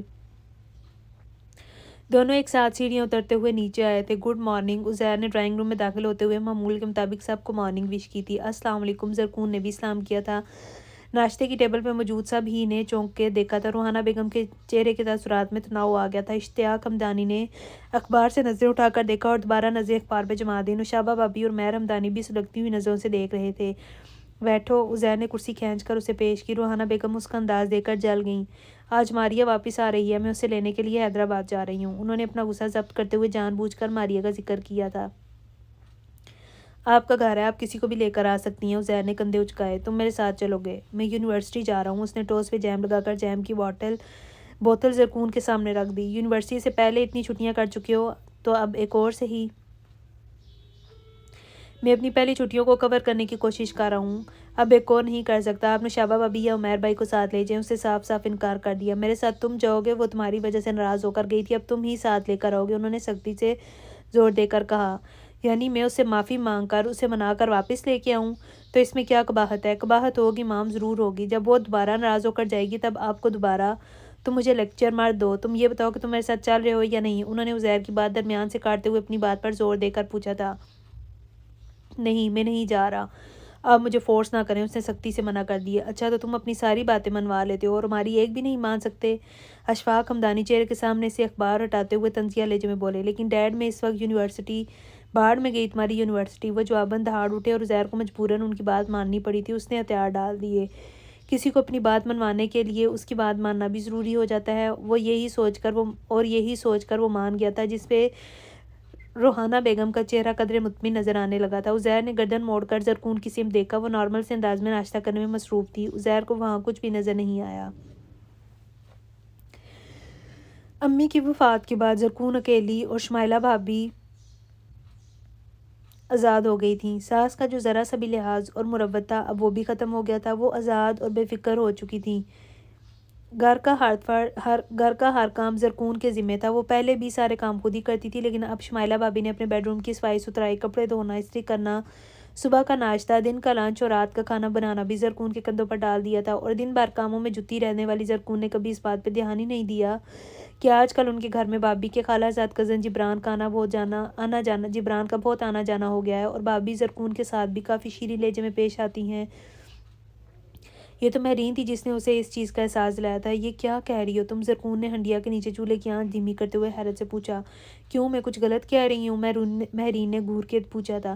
لیکن مہرین، وہ تو بھابی کا کزن ہے، جب امی زندہ تھی تب بھی آتا تھا۔ زرکون بات ماننے کو تیار نہیں تھی۔ تب بھی آتا تھا، لیکن اتنا نہیں آتا تھا۔ اب تو فیاض بھائی گھر سے نکلتے ہیں اور وہ ٹپک پڑتا ہے، اور شام کے وقت نہیں آ سکتا جب فیاض بھائی گھر پہ ہوتے ہیں۔ مہرین اسے اس سنگین صورتحال سے آگاہ کرنا چاہ رہی تھی جس سے وہ بے خبر پہ رہی تھی۔ تمہارا مطلب ہے بھابھی کا اپنے کزن کے ساتھ کوئی چکر ہے؟ ہو بھی سکتا ہے اور نہیں بھی، مہرین نے کندھے اچکائے۔ یار تم مجھے صاف صاف کیوں نہیں بتا دیتی؟ پہیلیاں کیوں بجھوا رہی ہو؟ زرکون جھنجھلا گئی۔ تم صاف صاف سمجھ ہی نہیں رہی۔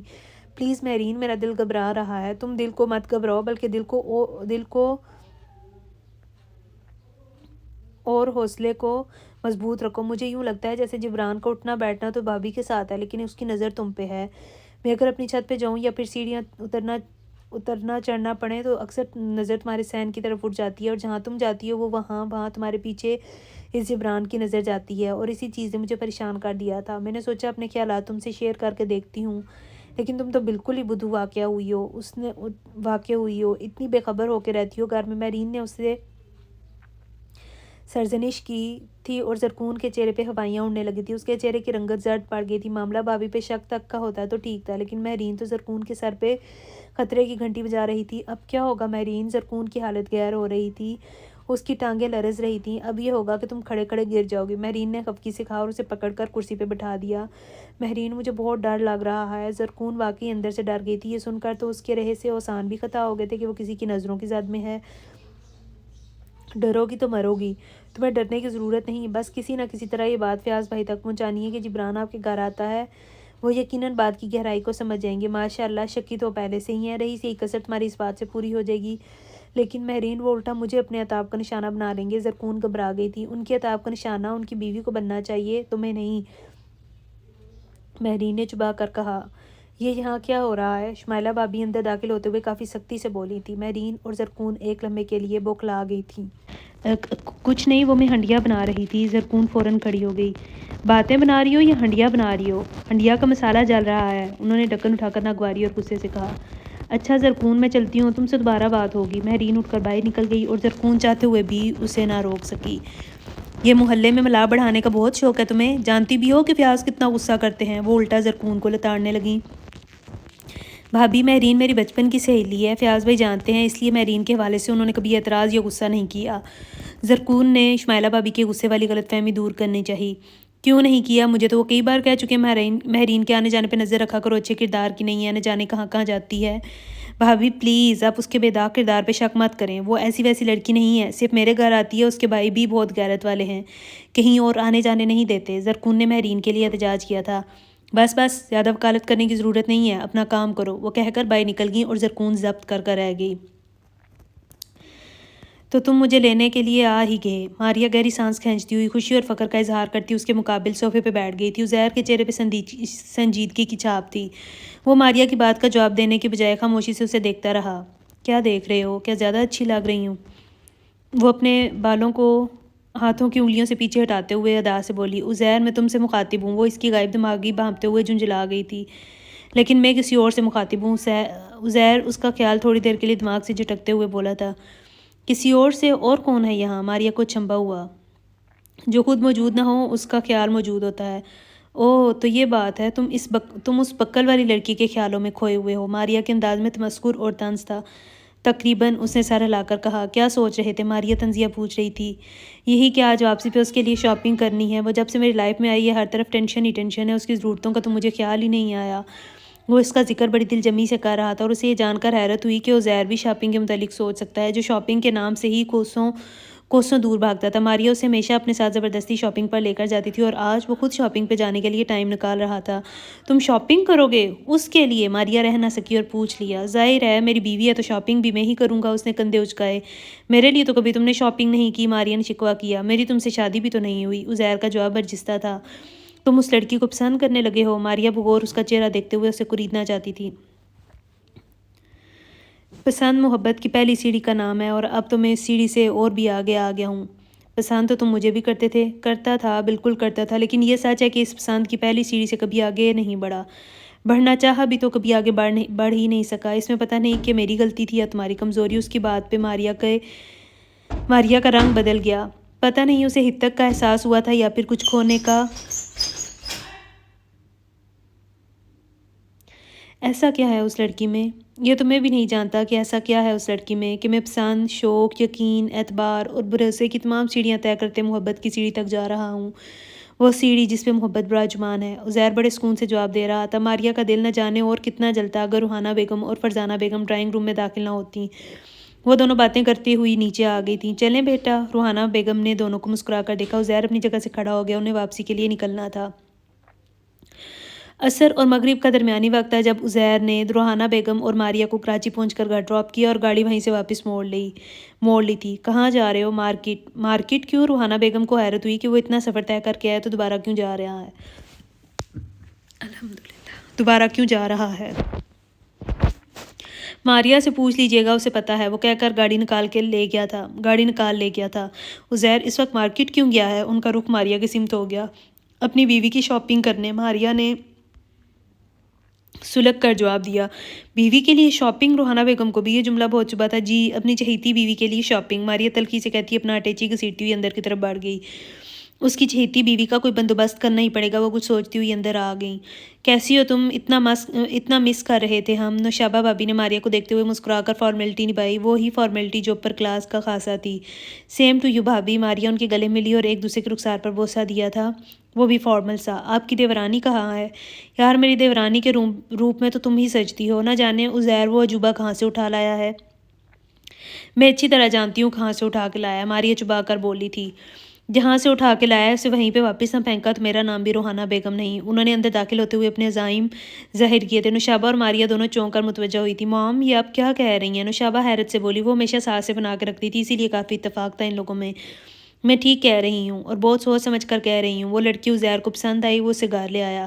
اب اس کا شوق پورا ہو چکا ہوگا، اس لیے اس سے عمر بھر کے لیے گلے کا توق بنانے سے بہتر ہے کہ اسے چلتا کریں۔ لیکن کیسے مام؟ وہ میں تمہیں بعد میں بتاؤں گی، انہوں نے سر جھٹکا۔ اوہ گریٹ مام، ماریہ بے اختیار ان سے لپٹ گئی تھی۔ عزیر، عمیر اور نشابہ کی دیکھا دیکھی وہ بھی انہیں مام ہی کہتی تھی۔ خوش رہو میری جان، یہ گھر تمہارے بغیر سونا تھا، اس گھر کی چھوٹی بہو تم ہی بنو گی۔ انہوں نے ماریہ کو تسلی اور یقین دلایا تھا۔ ماریہ ریلیکس ہو گئی تھی، اب اسے اپنی خالہ کی سپورٹ حاصل تھی، اسے ڈرنے یا پیچھے ہٹنے کی ضرورت نہیں تھی۔ وہ بڑے ٹھاٹھ سے دندناتی ہوئی عزیر کے بیڈ روم میں آ گھسی تھی، مقصد زرکون کو ڈسٹرب کرنا تھا۔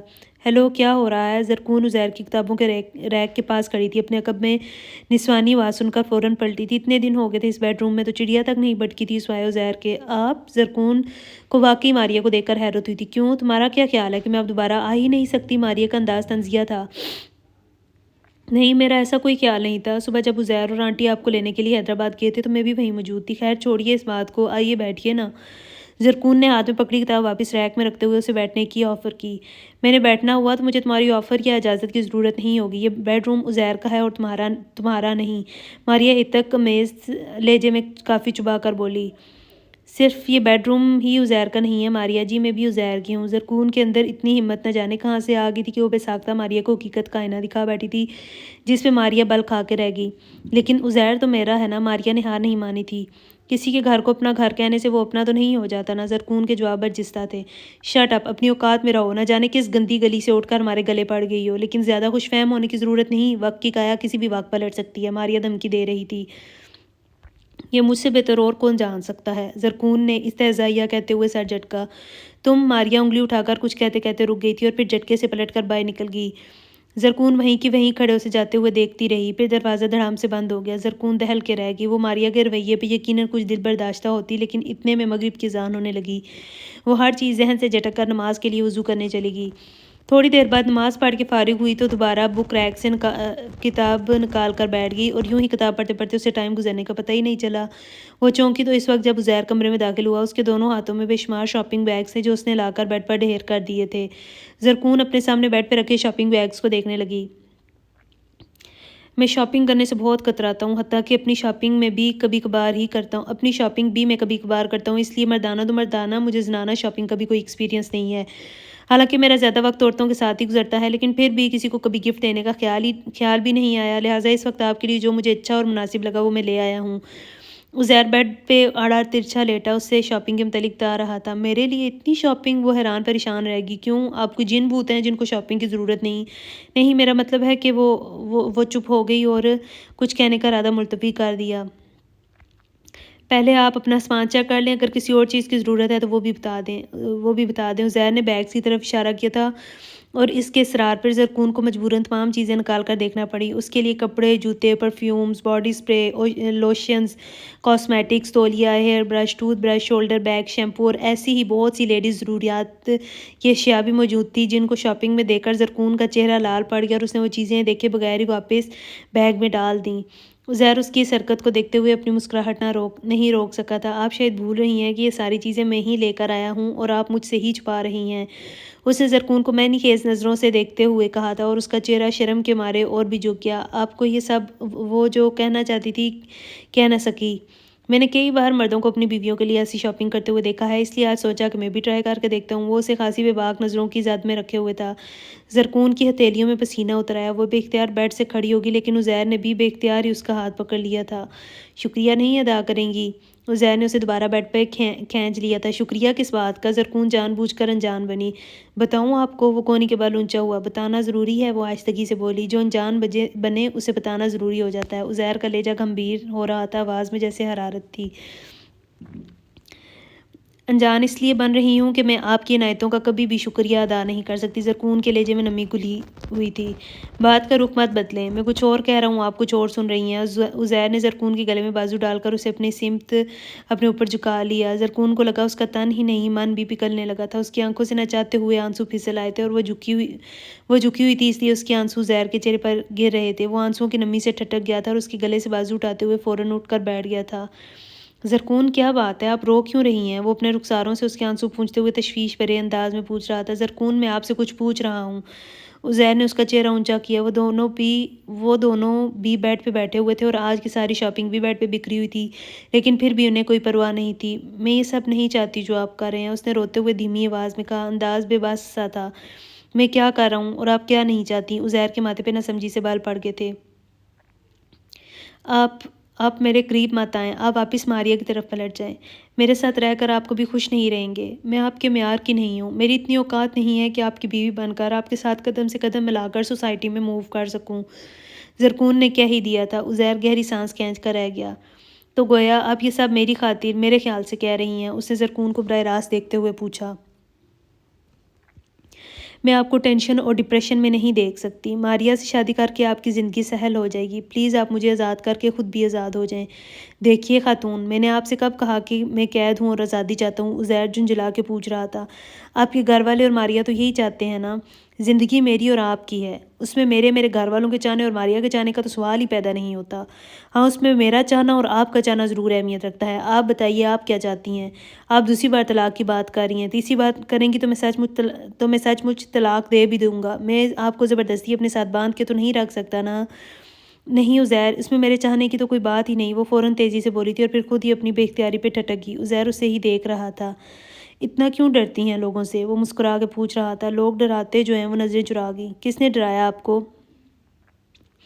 آپ کے آنے سے کچھ دیر پہلے ماریا آئی تھی۔ زرکون کا لہجہ سنجیدہ تھا۔ عزیر کی مسکراہٹ تھم گئی۔ ماریا یہاں آئی تھی؟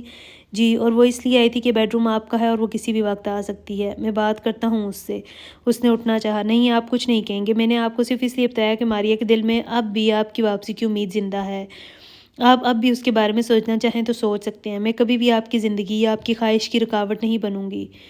وہ کہہ کر وہاں سے اٹھ گئی تھی اور عزیر چپ کا چپ رہ گیا تھا۔ وہ ان سب کو کس طرح قائل کرتا کہ وہ قدرت کے اس فیصلے پہ خوش ہے جو اللہ نے اس کے مقدر میں لکھ دیا ہے۔ وہ اس مقدر پر راضی ہے، کیونکہ وہ ایسی بیوی ہی تو چاہتا تھا جو ہر لحاظ سے مشرقی اور ہر لحاظ سے پاک صاف ہوتی۔ ماریا جیسی بوائے فرینڈز کے ساتھ رہنے والی، اسموکنگ کرنے والی اور وسکی پینے والی نہ ہوتی۔ آزاد اور بے باک، سب کے ساتھ مل کر سڑکوں پہ کہکے لگانے والی اور کلبز میں پارٹیز اٹینڈ کرنے والی نہ ہوتی۔ ماریا سراسر روحانہ بیگم کی پسند تھی۔ وہ ان کی بہن کی بیٹی تھی۔ پہلے عمیر کے لیے اشفاق ہمدانی اپنی بھتیجی نوشابہ کو بیاہ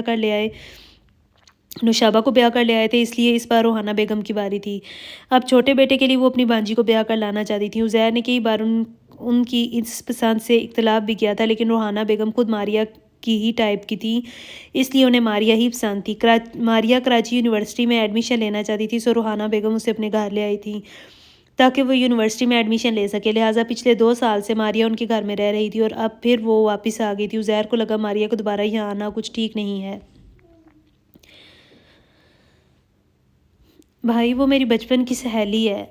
آپ بھی اسے بچپن سے جانتے ہیں، وہ ایسی نہیں ہے۔ زرکون فیاض احمد کی بات سن کر تڑپ گئی تھی۔ وہ مہرین اور زرکون کے آپس میں ملنے پہ پابندی لگا رہے تھے۔ میں جو بکواس کر رہا ہوں وہ تمہیں سمجھ میں نہیں آ رہی؟ وہ کھانا کھاتے ہوئے دہاڑ اٹھے تھے۔ مگر بھائی میں اسے اپنے گھر آنے جانے سے کیسے منع کر دوں؟ زرکون کا لہجہ بھر آ گیا تھا۔ ماں کی وفات کے بعد وہ واقعی اکیلی اور تنہا ہو گئی تھی۔ صرف ایک مہرین تھی جو اس کی ڈھارس بندھاتی رہتی تھی، جس نے اسے کافی حد تک سہارا دیا تھا، اور اب بھابھی کی کرم نوازی سے وہ سہارا بھی چھین رہا تھا۔ زرکون کے خلق میں آنسوؤں کا گولا سا اٹک گیا تھا۔ تم منع نہ کرو، میں اسے منع کر دوں گی، شمائلہ بھابھی نے پیشکش کی۔ یہ ٹھیک ہے، شمائلہ اسے منع کر دے گی۔ انہوں نے بھابھی کی بات سے اتفاق کیا تھا اور زرکون بے بسی سے کھڑی رہی۔ وہ اس وقت جبران کے حوالے سے کوئی بھی بات نہیں کر سکتی تھی، اگر کرتی تو الٹا اپنے گلے ہی پڑ جاتا۔ جاؤ شمائلہ، میرے لیے اور سالن لے کر آؤ۔ فیاض احمد کو کھانے میں سالن کم ہوا تھا، اس لیے بیوی کو پلیٹ تھمائی۔ جی ابھی لے کر آتی ہوں۔ وہ فوراً چلی گئیں۔ اب تم کیوں کھڑی ہو؟ وہ بھائی میں آپ سے ایک بات کرنی تھی۔ زرکون کی زبان لڑکھڑا گئی تھی۔ کیا بات کرنی ہے؟ ان کی آواز ابھی بھی کرخت تھی۔ وہ بھائی آپ آفس جاتے ہیں تو وہ یہ لیں، گرم کر کے لائی ہوں، شمائلہ بھابھی نے اندر داخل ہوتے ہوئے تیزی سے کہا۔ زرکون کی بات درمیان میں ہی رہ گئی۔ زرکون کو پتہ تھا کہ بھابھی کے ہوتے ہوئے اسے فیاض احمد سے بات کرنے کا موقع نہیں ملے گا، کیونکہ جب وہ گھر آتے تھے تو شمائلہ بھابھی ہر وقت ان کے آگے پیچھے ہی منڈلاتی رہتی تھی، اور ان کے ہوتے ہوئے وہ کبھی گھر سے باہر بھی نہیں نکلتی تھی۔ زرکون کو کافی مشکل کا سامنا تھا۔ اب تو وہ مہرین کے ساتھ مشورہ بھی نہیں کر سکتی تھی۔ بتاؤ نا، کیا بات کرنی ہے؟ وہ دوبارہ سے کھانا شروع کرتے ہوئے اس سے مخاطب ہوئے تھے۔ وہ مجھے یاد ہی نہیں رہا کہ کیا بات کرنے والی تھی، زرکون نے نظر چراتے ہوئے بہانہ کر دیا۔ اتنی جلدی بات بھول گئی؟ شمائلہ بھابھی کی نظریں کاٹدار تھیں۔ ایک بار اچھی طرح یاد کر لوں پھر بات کروں گی، زرکون کہہ کر باہر آ گئی تاکہ دوبارہ بھابھی کی تیز دھار نظروں کا سامنا نہ کرنا پڑے۔ وہ اپنے کمرے میں آ کر یہی تانا بانا بن رہی تھی جب دروازے پہ دستک ہوئی۔ کون ہے؟ تھوڑی دیر بعد فیاض احمد اپنے کمرے سے باہر نکل آئے تھے اور اونچی آواز میں دستک دینے والے سے پوچھا تھا۔ میں جبران ہوں فیاض بھائی۔ باہر سے جبران کی آواز سنائی دی۔ زرکون کو اس کی آواز بھی پگھلے ہوئے شیشے کی مانند لگی تھی۔ وہ جب بھی ان کے گھر آتا تھا زرکون یہی کوشش کرتی تھی کہ وہ اپنے کمرے سے باہر نہ نکلے۔ وہ اس کی نظروں کی زد میں نہیں آنا چاہتی تھی۔ اسے اب اس کی نظروں سے ڈر لگنے لگا تھا۔ یہ تو بلا ہو مہرین کا جس نے اسے غفلت اور بے خبری کی نیند سے جگا دیا تھا، ورنہ وہ یہی سمجھتی تھی کہ جبران شمائلہ بھابھی کا کزن ہے اور اکثر ان سے ملنے کے لیے آتا رہتا ہے۔ حالانکہ خود زرکون کو بھی 2-3 بار یوں محسوس ہوا کہ جبران اسے دیکھ رہا ہے، لیکن وہ اپنا وہم سمجھ کر اس بات کو دماغ سے جھٹک دیتی تھی۔ آؤ آؤ جبران، بیٹھو یہاں۔ فیاض بھائی اسے ساتھ لیے برآمدے میں آ گئے تھے۔ میں تو بیٹھ جاتا ہوں، آپ سنائیں، آپ کہاں بزی ہوتے ہیں؟ کئی بار آپ سے ملنے آپ کے گھر آیا ہوں، لیکن آپ سے ملاقات ہی نہیں ہوتی۔ آپ کا انتظار کر کے چلا جاتا ہوں۔ جبران کی بات پہ کمرے میں موجود زرکون ہکا بکا رہ گئی تھی کہ یہ کیا چکر ہے۔ وہ خود ہی فیاض بھائی کو بتا رہا تھا کہ وہ ان کے گھر آتا ہے اور ان کا انتظار کر کے چلا جاتا ہے۔ ہاں بتا رہی تھی شمائلہ، تم شاید کوئی نیا کاروبار شروع کرنے والے ہو۔ جی بالکل ٹھیک سنا ہے آپ نے، میں نے سوچا آپ کاروباری آدمی ہیں، پہلے آپ سے مشورہ کر لوں۔ زرکون اس کی باتوں پہ حیران ہو رہی تھی۔ ہاں ہاں کیوں نہیں، انہوں نے بخوشی مشورے کے لیے حامی بھری۔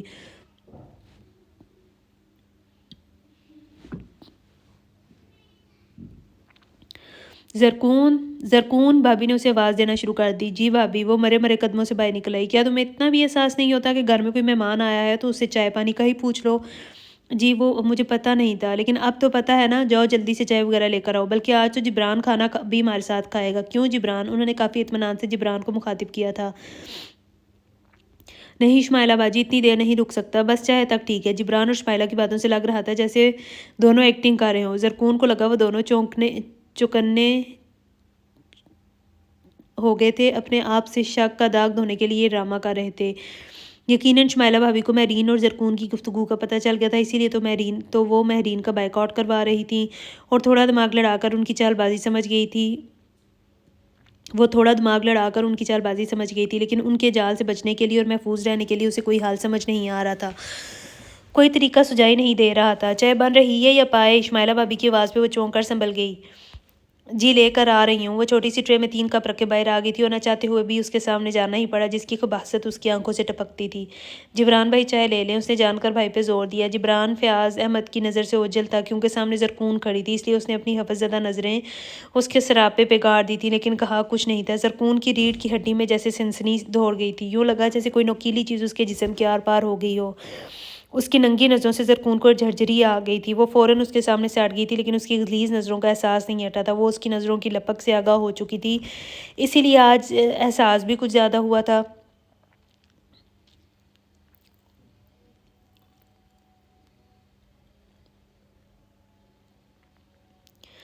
صاحب آپ کے لیے کھانا لگا دوں؟ وہ یونیورسٹی سے واپس آیا تو ملازمہ کو اس کے لنچ کا خیال آیا تھا، تمہاری چھوٹی بیوی نے لنچ کر لیا؟ اس نے زرکون کے متعلق پوچھا تھا۔ نہیں صاحب، میں پوچھنے کے لیے گئی تھی، وہ شاید نہا رہی تھیں۔ اوکے تو پھر تم کھانا لگاؤ، میں بھی آتا ہوں، وہ کہہ کر سیڑھیاں چڑھ آیا تھا۔ زرکون آپ لنچ کریں گی؟ عزیر نے اندر داخل ہوتے ہوئے پوچھا۔ جی میں نے بھی اسی لیے نہیں کیا کہ تب تک آپ آ جائیں گے۔ وہ ہیئر برش ڈریسنگ ٹیبل پہ ڈال کر جلدی سے بیڈ سے دوپٹہ اٹھانے کے لیے لپکی تھی، لیکن دوپٹہ بیڈ سے غائب تھا اور دوسری طرف عزیر کے ہوش غائب ہو رہے تھے۔ وہ اس پہ نظر پڑتے ہی مبہوت ہو چکا تھا۔ ڈارک براؤن کلر کے سوٹ میں اس کی رنگت دمک رہی تھی۔ وہ اس کے سوٹ بس اندازے کے مطابق لے کر آیا تھا، اس لیے ان کپڑوں کی فٹنگ کچھ زیادہ ہی فٹ تھی، اتنی کہ عزیر کا دم سینے میں اٹک گیا تھا۔ اب پتہ نہیں کہ اپنے سینے میں اٹکا تھا یا اس کے سینے میں۔ میرا دوپٹہ کہاں گیا؟ وہ صوفے پہ ڈھونڈ رہی تھی اور عزیر کی نظریں اسے ڈھونڈ رہی تھی۔ قمیص کا گول گلا خاصا گہرا تھا، اور گہرا تو قمیص کا پچھلا گلا بھی تھا، لیکن اسے بالوں نے ڈھانپ لیا تھا۔ گھنے سیاہ اور لمبے بال اس کی پشت پہ دبیز چادر کا کام کر رہے تھے۔ جب تک میں ایک طالب علم ہوں تب تک اس بیڈ روم میں احتیاط سے اور ہوش و حواس کے ساتھ رہا کریں، ورنہ اگر میں بھی ہوش کو بیٹھا تو یقیناً ایک روز فیل ہو جاؤں گا۔ اس نے جھک کر بیڈ کے قریب قالین پر گرے دوپٹے کو اٹھاتے ہوئے کہا تھا، اور دوپٹہ زرکون کی گرد پھیلا دیا تھا۔ زرکون کو لگا وہ دوپٹہ نہیں بلکہ عزیر کے حصار میں آ گئی ہو۔ آپ تو کہتے ہیں آپ بہت مضبوط اعصاب کے مالک ہیں، وہ دوپٹہ ٹھیک کر کے اوڑھتی ہوئی بولی تھی۔ کیا آپ کو ابھی بھی میرے مضبوط اعصاب پہ کوئی شک ہے؟ وہ اس کے قریب آ رکا تھا۔ اس شک میں آپ خود ہی تو ڈال رہے ہیں۔ آپ یہ نہیں جانتی کہ مرد کے اعصاب جتنے مضبوط ہوتے ہیں اتنے کمزور بھی ہوتے ہیں، اور انہیں کمزور کرنے میں سب سے بڑا ہاتھ عورت کے وجود کا ہوتا ہے۔ عورت کا وجود آگ کی مانند ہوتا ہے اور مرد کے اعصاب موم کی مانند۔ آگ جتنی قریب آئے گی موم اتنا ہی پگھلے گا، یہاں تک کہ رفتہ رفتہ جلتے جلتے وہ موم خود آگ پکڑ جاتا ہے۔ عزیر کا لہجہ بھی پگھل رہا تھا۔ زرکون 2 قدم پیچھے ہٹ گئی تھی۔ وہ اس کی حرکت پہ ٹھٹکا، پھر مسکرا دیا۔ اچھی بات ہے، مجھ سے دور ہی رہا کریں۔ اس نے زرکون کے پیچھے ہٹنے کی حرکت کو سراہا تھا۔ آپ کو بھوک نہیں لگ رہی؟ زرکون نے بات بدلنا چاہی۔ کون سی بھوک؟ وہ پٹری سے اترا تھا۔ زرکون اس کے سوال پہ سٹپٹا گئی تھی۔ ویسے بھوک بڑھ جائے تو بندہ کچھ بھی کھانے پہ مجبور ہو جاتا ہے، یہ تو آپ کو بھی پتہ ہی ہوگا، وہ اس کی آنکھوں میں جھانکتے ہوئے بولا۔ زرکون کو آج اپنا آپ بچتا مشکل نظر آ رہا تھا۔ گھبرائیے نہیں، وقت سے پہلے یا بے وقت کھانے کا عادی نہیں ہوں، اس نے باتوں باتوں میں اسے سمجھا بھی دیا تھا۔ آئیے نیچے چلتے ہیں، کھانا لگ گیا ہوگا۔ عزیر نے آگے بڑھ کر دروازہ کھول دیا تھا۔ زرکون اچھی طرح دوپٹہ لپیٹتی اس کے ساتھ باہر نکل آئی۔ آج ہمیں لانگ ڈرائیو پہ چلنا چاہیے، وہ کھانا شروع کرتے ہوئے بولا۔ آج کیا خاص بات ہے؟ وہ اس کے لیے اور اپنے لیے کھانا نکالتے ہوئے پوچھ رہی تھی۔ عزیر پہلے ہی سلاد کھانا شروع ہو چکا تھا۔ میں کچھ کہوں گا تو آپ کو شکایت ہوگی، اس نے معنی خیزی سے کہا۔ آپ شکایت والی بات ہی نہ کریں۔ ہاں ہاں ہاں، یعنی کوئی بھی بات نہ کروں؟ وہ اس کی بات سے محظوظ ہو رہا تھا۔ میں نے یہ تو نہیں کہا۔ عزیر دوبارہ کہکا لگا کر ہنسنے پہ مجبور ہو گیا تھا۔ گویا کسی طرح بھی گزارا نہیں، وہ اس کی آنکھوں میں جھانکتے ہوئے بولا۔ زرکون سر جھکا گئی، اس کا دوپٹہ سر سے پھسل گیا۔ ریشمی دوپٹہ سر پہ ٹک ہی نہیں رہا تھا، وہ بار بار رو رہی تھی اور بار بار سرک رہا تھا۔ میرا خیال ہے آپ کو چادر ہی اوڑھنی چاہیے، دوپٹہ آپ سے سنبھالا نہیں جائے گا، جس سے آپ کو بھی مشکل ہوگی اور مجھے بھی۔ وہ نیپکن سے ہاتھ پونچھتے ہوئے بولا اور پانی پی کر کھڑا ہو گیا تھا۔ دھوپ تھوڑی ڈھل جائے پھر ڈرائیو پہ چلتے ہیں، وہ گلاس ونڈو سے باہر دیکھتے ہوئے بولا، لیکن زرکون کو کچھ سچائی نہیں دے رہا تھا، وہ اپنی ہی شرم میں مری جا رہی تھی۔ وہ جواباً ہاں یا نہ کہہ ہی نہ سکی۔ عزیر اس کی سمت دیکھ کر مسکراتے ہوئے اوپر چلا گیا تھا۔ دیکھو شمائلہ، میں اور برداشت نہیں کر سکتا، اپنا وعدہ پورا کرو، اب تو کمبخت راتوں کی نیند بھی اڑ گئی ہے۔ جبران دبے لہجے میں جھنجھلا کر کہہ رہا تھا۔ دیکھو جبران، اتنے اتابلے کیوں ہو رہے ہو؟ صبر کرو، میں موقع اچھا دے کر ہی کچھ کروں گی نا۔ شمائلہ بھابی نے اسے سمجھانے کی کوشش کی، لیکن وہ روز روز کے بہلاوے سن کر اب برداشت کا دامن چھوڑ رہا تھا۔ آج وہ اپنے لوفرانہ انداز میں نظر آ رہا تھا۔ وہ انتہائی عیاش اور ہوس زدہ آدمی تھا۔ باپ امیر تھا، اس لیے عیاشی بھی دھڑلے سے کرتا تھا۔ کب آئے گا اچھا موقع؟ کبھی تم اپنے شوہر کو مطمئن کرنے کا کہتی ہو، کبھی اپنی ہمسائی کو، کبھی اپنی نند کو، کبھی محلے والوں کو۔ اتنے میں تم 50 لڑکیوں کے ساتھ راتیں بسر کر لیتا ہوں، تم نے مجھے ایک پہ پھنسا رکھا ہے۔ جبران آج غصے اور کوفت کا شکار تھا۔ میں نے کیوں پھنسا رکھا ہے؟ تم خود ہی تو فدا ہو اس پہ۔ شمائلہ بھابی بھی خفا ہونے لگیں۔ وہ چیز ہی ایسی ہے، بڑے سے بڑا کافر بھی مان لے آتا ہے۔ فدا ہونا تو ہے ہی چھوٹی سی بات، چلتی پھرتی قیامت ہے۔ چادر میں چھپی ہے تب بھی لشکاریں مارتی ہے، چادر سے نکال کے دیکھوں گا تو نہ جانے کیا قیامت ڈھائے گی۔ جبران کے منہ میں پانی آ گیا، اس کا خبیث ذہن نہ جانے کیا سوچ رہا تھا۔ بس صبر کر لو 2-4 دن کے لیے، جیسے ہی موقع ملا بلا لوں گی تمہیں۔ شمائلہ نے اسے شانت کرنے کی کوشش کی۔ مجھ سے 2-4 گھنٹے صبر نہیں ہو رہا، تم 2-4 دن کا کہتی ہو؟ وہ اپنی بےقراری کا برملا اظہار کر رہا تھا۔ خدا کے لیے جبران، سمجھنے کی کوشش کرو، اگر کسی کو شک پڑ گیا کہ میں بھی تمہارے ساتھ ملوث ہوں تو سمجھو فیاض یا تو مجھے قتل کر دیں گے یا طلاق دے دیں گے۔ شمائلہ دبے لہجے میں بات کر رہی تھی۔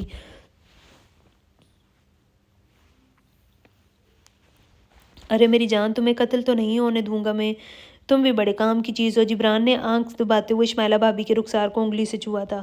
بس اب زیادہ بکواس نہ کرو اور اب نکلو یہاں سے۔ شمائلہ فوراً پیچھے ہٹی تھی۔ دوبارہ کب آؤں؟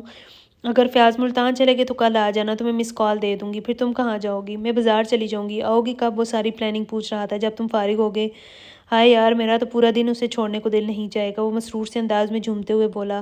بس بس، پورا دن نہیں، 1 گھنٹہ ہی کافی، اور دھیان رکھنا آس پاس کوئی آواز نہ سنے، ورنہ پورے محلے والے تمہیں سبق چکھا دیں گے۔ شمائلہ نے اسے اچھی طرح سمجھایا۔ تم فکر نہ کرو، ایسا منہ بند کروں گا کہ اف بھی نہیں کرنے دوں گا۔ وہ جاتے جاتے پھر خباثت سے ہنسا اور شمائلہ نے اسے بھیج کر دروازہ بند کر لیا۔ ہیلو سر، کیسے ہیں آپ؟ عزیر جیسے ہی آفس کی عمارت میں داخل ہوا، پہلا سامنا اشفاق ہمدانی کے مینیجر سے ہوا تھا، جو اسے دیکھتے ہی ٹھہر گیا۔ ٹھیک ہوں، ڈیڈ کہاں ہیں؟ اس نے سرسری سی نگاہ دوڑاتے ہوئے پوچھا۔ وہ اپنے روم میں ہے۔ اور عمیر صاحب؟ جی وہ بھی اوپر اپنے روم میں ہیں۔ مینیجر صاحب نے اشارہ کیا۔ Okay, thank you. وہ مینیجر صاحب سے ہاتھ ملا کر اوپر عمیر ہمدانی کے روم میں آ گیا۔ السلام علیکم۔ اندر داخل ہوتے ہوئے سلام کیا تھا۔ وعلیکم السلام، بیٹھو۔ عمیر ہمدانی نے اسے بیٹھنے کے لیے کہا۔ عزیر کرسی کھینچ کے بیٹھ گیا تھا۔ کیا لوگ ہیں؟ انہوں نے ریسیور اٹھاتے ہوئے پوچھا۔ نو تھینکس، میں یونیورسٹی سے سیدھا یہیں آیا ہوں، گھر جا کر لنچ کروں گا۔ تو آج کل تم گھر پر لنچ کر رہے ہو؟ عمیر ہمدانی کا انداز میں خیز تھا۔ کیوں، بری بات ہے کیا؟ ارے نہیں نہیں، اچھی بات ہے، بلکہ بہت اچھی بات ہے۔ میں تو اس لیے پوچھ رہا ہوں کہ پہلے تو تمہارا لنچ اور ڈنر اکثر گھر سے باہر ہی ہوتا تھا، کبھی مونا کے ساتھ، کبھی ٹینا کے ساتھ، کبھی روما کے ساتھ اور کبھی ماریا کے ساتھ۔ وہ سب ٹائم پاس تھا بھائی، اور یہ سب کیا ہے؟ یہ سب لائف ٹائم ہے۔ بہت پسند کرتے ہو اسے، بہت محبت بھی کرنے لگا ہوں۔ اس کے بائیو ڈیٹا کا بھی پتہ ہے یا نہیں؟ سب پتہ ہے، اور نہ بھی پتہ ہوتا تو کیا فرق پڑتا ہے؟ مجھے اس کا تو پتہ ہے نا۔ عزیر زرکون کی طرفداری کر رہا تھا۔ اتنا اعتبار ہے اس پہ؟ میرے اعتبار کی حد آپ جان ہی نہیں سکتے۔ وہ کردار کے لحاظ سے کیسی ہے جانتے ہو؟ وہ با کردار اور بے داغ ہے، یہی میں جانتا ہوں، اور اس سے زیادہ جاننے کی مجھے ضرورت ہی نہیں۔ کل کلاں کو وہ تمہیں چھوڑ کر بھاگ گئی تو آپ لوگ مجھے چھوڑ دیجیے گا؟ اتنا اعتماد مت کرو، عورت ذات ہے۔ عمیر نے اسے باز رکھنا چاہا۔ عورت ذات عورت بننے پہ آ جائے تو مرد ذات سے زیادہ مضبوط بن جاتی ہے۔ مرد لاکھ کوشش کرے اسے ذکر نہیں پہنچا سکتا۔ عزیر کا دعویٰ بے بانگ دہل تھا۔ اینی وے، آپ بتائیے، آپ نے مجھے بحث کرنے کے لیے بلایا تھا؟ عزیر سر جھٹک کر اصل بات کی طرف آیا۔ میں نے نہیں، ڈیڈ نے تمہیں بلایا تھا۔ ڈیڈ نے؟ عزیر کو تعجب ہوا۔ خیریت؟ ہاں، دراصل انہوں نے تم سے کوئی بات کرنی تھی۔ کیسی بات؟ لو، وہ خود ہی آ گئے، ان سے پوچھ لو۔ عمیر کی نظریں دروازے کی سمت اٹھی تھیں جہاں سے اشفاق ہمدانی اندر داخل ہو رہے تھے۔ عزیر اپنی جگہ سے کھڑا ہو گیا تھا۔ السلام علیکم۔ وعلیکم السلام۔ کب آئے تم؟ جی ابھی تھوڑی دیر پہلے۔ بیٹھو۔ وہ اس سے اشارہ کرتے ہوئے خود بھی بیٹھ گیا۔ آپ نے بلایا تھا مجھے؟ خیریت؟ اس نے خود ہی سوال کیا۔ اشفاق ہمدانی نے سر اٹھا کر سرتاپا اسے دیکھا اور گہری سانس کھینچی تھی۔ جانتے ہو مجھے آج کتنی سبکی محسوس ہو رہی ہے؟ انہوں نے بات شروع کی۔ کس لیے؟ عزیر حیران ہوا۔ سنا ہے تم جاب تلاش کر رہے ہو؟ انہوں نے غصہ ضبط کرنے والے انداز میں پوچھا تھا، اور ان کی بات پہ عزیر بری طرح چونک گیا تھا، کیونکہ وہ یہ کام سب کو بتائے بغیر کر رہا تھا۔ آپ کو کسی نے بتایا؟ برخوردار، تم اشفاق ہمدانی کے بیٹے ہو، تم جاب تلاش کر رہے ہو تو کیا کسی کو پتہ نہیں چلے گا؟ وہ طنزیہ بولے تھے۔ کوئی برا کام کر رہا ہوں کیا؟ برا کام؟ تم نے میری ساکھ ڈبو کے رکھ دی ہے اور تم پوچھ رہے ہو برا کام؟ میں خود اشفاق ہمدانی ایک ہفتے میں لاکھوں کروڑوں بلکہ اربوں کا بزنس کرتا ہوں، ہر مہینے ہزاروں لوگوں کو نوکریاں دیتا ہوں اور ہزاروں لوگوں کو نوکریوں سے فارغ کرتا ہوں، اور تم میرے بیٹے ہو کر جگہ جگہ جاب مانگتے پھر رہے ہو؟ کیا تمہارا اکاؤنٹ اور کریڈٹ کارڈز خالی ہو گئے ہیں جو تمہیں جاب تلاش کرنے کی ضرورت پڑ گئی ہے؟ اگر ایسا تھا تو مجھے بتاتے، میں تمہارے سارے اکاؤنٹس لوڈ کروا دیتا۔ وہ ایک دم سے دہاڑنا شروع ہو گئے تھے۔ اس پیسے کے لیے جاب تلاش کر رہے ہو؟ یہ لو، رکھو یہ پیسہ۔ انہوں نے عمیر کی ٹیبل کی دراز کھول کر ہزار ہزار کے نوٹوں کی گڈیاں اس کے سامنے پھینک دیں۔ عزیر ان کا اشتعال اور نوٹوں کا ڈھیر دیکھتا رہا، پھر کرسی سے اٹھ کر ان کے سامنے آ کھڑا ہوا۔ دیکھیے ڈیڈ، میری جاب کا ریزن تو آپ کے سامنے ہی پڑا ہے۔ اس نے پیسوں کی طرف اشارہ کیا۔ جس طرح غصے اور طیش میں آ کر آپ میرے سامنے پیسوں کا اتنا ڈھیر لگا سکتے ہیں، اسی طرح غصے اور طیش میں آ کر آپ یہ ڈھیر اٹھا بھی سکتے ہیں۔ آپ کی کوئی بات نہ مانی تو آپ آگ بھی کر سکتے ہیں، اور آگ نہ بھی کریں تو آگ کرنے کی دھمکی دے سکتے ہیں۔ ماریا گھر چھوڑ کر چلی گئی تھی تب بھی آپ کی دھمکی، ماریا کو لینے نہ جاؤں تب بھی آپ کی دھمکی، ماریا کے ساتھ مسکرا کر نہ بولوں تب بھی آپ کی دھمکی، اور اسی دھمکی کی وجہ سے میں یہ سوچتے پہ مجبور ہوا ہوں کہ خدا نہ خواستہ کسی روز آپ اپنی دھمکی پر عمل کر بیٹھے تو میرا کیا ہوگا؟ کہاں جاؤں گا؟ خیر میں اگر کہیں چلا بھی جاؤں تو میری بیوی کہاں جائے گی؟ اسے کون دے گا؟ عزیر نے اطمینان سے جواز پیش کیا تھا۔ تو تم یہاں بھی تو کام کر سکتے ہو جیسے عمیر کر رہا ہے؟ یقیناً کر سکتا ہوں، لیکن کروں گا نہیں، کیونکہ میری بیوی نوشابہ بھابی کی طرح آپ کی بھتیجی نہیں ہے جس کے لیے میں لاکھوں کے گفٹس خریدوں گا تو تب بھی آپ برداشت کر لیں گے، بلکہ پورا پورا حساب رکھیں گے میں کیا کر رہا ہوں اور کیا نہیں، اور میں اپنی ذات کا حساب کتاب تو دے سکتا ہوں لیکن بیوی کا نہیں۔ اس لیے مجھے یہی لگا کہ میں جاب کروں اور اپنی ذمہ داری اٹھاؤں. کم از کم میں آپ کی دھمکی اور ماریہ کے نام کے آسیب سے تو بچ جاؤں گا. عزیر یہ تم کیا کہہ رہے ہو؟ جی ڈیڈ یہ میں کہہ رہا ہوں. عزیر ہمدانی آپ کا بیٹا، اس نے اعتماد اور بے خوفی سے کہا. اور مجھے یہ سب کہنے پہ آپ نے مجبور کیا ہے. اینی وے جاتے جاتے آپ کو یہ بھی بتاتا چلوں کہ مجھے ایک موبائل کمپنی میں جاب مل گئی ہے. یونیورسٹی ٹائمنگ کے بعد جاب کی ٹائمنگ ہوا کرے گی 4 بجے سے 9 بجے تک. البتہ مستقل جاب کا بندوبست اسی وقت کروں گا جب یونیورسٹی سے فارغ ہوں گا، اور انشاءاللہ ایک روز آپ کو اپنا بیٹا کامیابی کی سیڑھی پہ نظر آئے گا. بس آپ دعا کیجیے گا. وہ ان کے کندھے پہ ہاتھ رکھ کے ذرا دیر کے لیے ٹھہرا اور پھر باہر نکل گیا. اشفاق ہمدانی اور عمیر ہمدانی دیکھتے رہ گئے.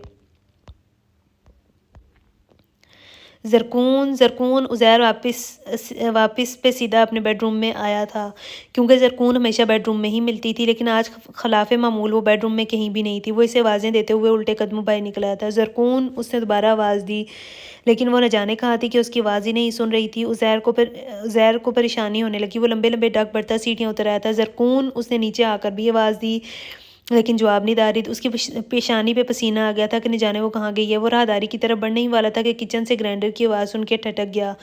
وہ زرکون کے متعلق نورا سے پوچھنے کے خیال سے کچن کی طرف ہی آ گیا تھا. نورا، وہ زرکون، وہ اندر داخل ہوتے ہوئے بولا، لیکن گرینڈر میں گرم مسالہ گرینڈ کرتی زرکون کو دیکھ کر ٹھٹک گیا.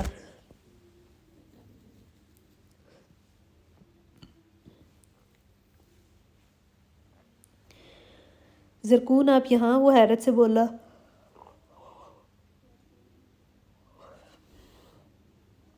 اور زرکون اس کی آواز پہ اطمینان سے اس کی سمت پلٹی تھی. میں یہاں اچھی نہیں لگ رہی؟ اس نے مسکرا کے پوچھا. میں آپ کو بیڈ روم میں ڈھونڈ رہا تھا. آئندہ آپ مجھے کچن میں ڈھونڈا کریں. لیکن کیوں؟ ملازمہ ہے نا کچن کا کام کرنے کے لیے. ملازموں کے ہاتھ میں ذائقہ نہیں ہوتا. آپ آج میرے ہاتھ سے بنا کھانا کھا کر دیکھیے. لیکن زرکون، اس طرح تو آپ کچن کی ہو کر رہ جائیں گی. تو کیا بیڈ روم کی ہو کر رہ جاؤں؟ پورا دن ہاتھ پہ ہاتھ رکھے بھی تو نہیں گزرتا. آپ میری ہو کر بھی تو رہ سکتی ہیں. عزیر کا لہجہ آنچ دینے لگا. اس گھر میں آپ کی ہی ہو کر تو رہ رہی ہوں. وہ کہتے ہوئے رخ موڑ گئی اور کڑھائی سے ڈھکن اٹھا کر گرم مسالہ چھڑکنے لگی. مجھے تو ابھی تک احساس نہیں ہوا کہ آپ میری ہو کر رہ رہی ہیں. وہ کرسی گھسیٹ کر وہیں بیٹھ گیا تھا. آپ کو ابھی تک احساس نہیں ہوا تو اس میں میری کیا غلطی ہے؟ غلطی تو ہے نا. آپ میری ہو کر تو رہتی ہیں لیکن میرے پاس قریب آ کر نہیں رہتی. اس کی بات پہ زرکون خاموش ہو گئی تھی. آپ کے لیے کھانا لگاؤں؟ وہ فریج سے رائتہ نکالتے ہوئے بولی. جو میں کہہ رہا ہوں اسے آپ ٹال کیوں رہی ہیں؟ مجھے بھی بھوک لگ رہی ہے. میں کھانا لگاتی ہوں. وہ اس کی باتیں سنی انسنی کر رہی تھی. آپ کھانا لگائیے چاہے دل لگائیے، لیکن اتنا یاد رکھیے گا کہ جس روز میرا آخری پیپر ہوگا اس روز آپ کا پہلا پیپر ہوگا. ڈیٹ شیٹ آگے یا پیچھے نہیں ہوگی. اس نے زرکون کی کلائی پکڑتے ہوئے اسے اطلاع پہنچا کر ہوشیار کیا تھا. نورا، اچانک ماریہ نورا کو پکارتی ہوئی کچن میں داخل ہوئی تھی، لیکن ان دونوں کا اندازے قربت دیکھ کر وہیں کی وہیں جم گئی. زرکون فوراً کلائی چھڑا کر پیچھے ہٹ گئی تھی. نورا کہاں ہے؟ اس نے دونوں کو کھا جانے والی نظروں سے دیکھتے ہوئے پوچھا تھا. وہ مارکیٹ سے کچن کا کچھ سامان لینے گئی ہے. آپ کو اگر بھوک لگی ہے تو میں کھانا لگا دیتی ہوں. زرکون نے پیشکش کی. تمہارے ہاتھ سے بنا ہوا کھانا میں کھاؤں گی. ماریہ کے انداز میں ہتک تھی. ماریہ تمیز سے بات کرو. عزیر کرسی سے کھڑا ہو گیا. تو تم بھی اپنی بیوی سے کہو کہ اپنی حد میں رہے. گھر کے کاموں میں انوالو ہونے کی ضرورت نہیں ہے، اور اگر ہوتی بھی ہے تو اپنے چہیتے شور تک رہے. اسے پکا پکا کر کھلائے اور معدے کے راستے دل میں اترنے کا جتن کرے. ماریہ نے نفرت اور حقارت کا بھرپور استعمال کیا تھا. تمہیں بکواس کرنے کی ضرورت نہیں ہے. اگر تم نہیں کھانا چاہتی تو دفع ہو جاؤ. عزیر بھی اسی کا کزن تھا. کبھی کبھی ان جیسے مزاج میں ہی ڈال جاتا تھا. یہاں کیا ہو رہا ہے؟ روحانہ بیگم بھی ان کی اونچی آواز سن کے وہاں آ گئی تھیں. تم مجھے کہہ رہے ہو کہ دفع ہو جاؤں؟ ماریہ چیخ کے بولی. ہاں تمہیں کہہ رہا ہوں. وہ بھی کوئی مروت و لحاظ رکھے بغیر بولا تھا. عزیر، یہ کس لہجے میں بات کر رہے ہو تم؟ روحانہ بیگم آنکھیں پھیلائے آگے بڑھیں. جس لہجے میں یہ بات کر رہی ہے. اس نے ماریہ کو غضبناک نظروں سے دیکھتے ہوئے کہا. تم اس کی وجہ سے میرے ساتھ، یہ اس گھر کی ملازمہ نہیں میری بیوی ہے. وہ اس کی بات کاٹتے ہوئے بولا. اور اس کے ساتھ تم کوئی بھی بدتمیزی کرو گی تو تمہیں منہ توڑ جواب ملے گا. عزیر اسے اس کی بدتمیزی بخشنے کے لیے تیار نہیں تھا. عزیر تم مجھے. ماریہ پلیز چپ ہو جاؤ. روحانہ بیگم نے بھانجی کو منع کیا. مام آپ مجھے منع کر رہی ہیں؟ پہلے بات تو سن لیں. ماریہ پٹاخ پٹاخ بولنے لگی تھی اور روحانہ بیگم ساری بات سننے کے بعد اطمینان سے گہری سانس کھینچ کر رہ گئیں. اگر اس نے کھانا بنا لیا ہے تو تمہیں کیوں برا لگ رہا ہے؟ وہ بھانجی سے پوچھ رہی تھی. مام آپ بھی؟ ماریہ دکھ سے بولی. عزیر، زرکون سے کہو کھانا لگائے، میں فریش ہو کے آتی ہوں. وہ کہہ کر باہر نکل گئی اور عزیر کے ساتھ ساتھ زرکون بھی حیران ہو رہ گئی. گویا انہوں نے گھر میں اس کی شراکت کو قبول کر لیا تھا. عزیر سنا آپ نے؟ زرکون کی آواز چہک اٹھی تھی. سن بھی رہا ہوں اور دیکھ بھی رہا ہوں. کیوں، کیا ہوا؟ آپ کو خوشی نہیں ہوئی؟ زرکون ٹھہر گئی. خوشی کی تو کچھ سمجھ نہیں آ رہی، اس لیے خوشی نہیں ہو رہی. خیر آپ کھانا لگائیے. وہ کہہ کے باہر نکل گیا. تھوڑی دیر بعد عزیر، روحانہ بیگم، نوشابہ بھابھی اور زرکون ایک ساتھ بیٹھے کھانا کھا رہے تھے. ماریہ گاڑی لے کر گھر سے نکل گئی تھی. آپ کی واپسی کب تک ہوگی؟ فیاض احمد دفتر کے کسی کام سے آج پھر ملتان جا رہے تھے اور شمیلہ بھابی ان کی واپسی کے لیے متفکر تھیں۔ ہو سکتا ہے کل ہی واپس آ جاؤں۔ وہ اپنی گھڑی اٹھا کے باہر نکل آئے۔ جلدی آ جایا کریں، ہمیں بڑی فکر رہتی ہے۔ شمیلہ شوہر سے بڑا پیار جتا رہی تھی۔ فکر کیسی؟ بس ہر وقت آپ کی طرف دھیان لگا رہتا ہے، وہ لہجے کو اداس بناتے ہوئے بولی۔ میرا دھیان بھی گھر کی طرف ہی لگا رہتا ہے۔ اور ہاں، تم بتا رہی تھی کہ تمہیں کڈنی کا درد ہے، اگر زیادہ تکلیف ہوئی ہو تو کسی کو ساتھ لے جا کر ڈاکٹر کو دکھا لینا۔ وہ جاتے جاتے تاکید کر رہے تھے۔ دیکھوں گی، اگر زیادہ درد ہوا تو دوا کھا لوں گی، ورنہ گھر بیٹھی رہوں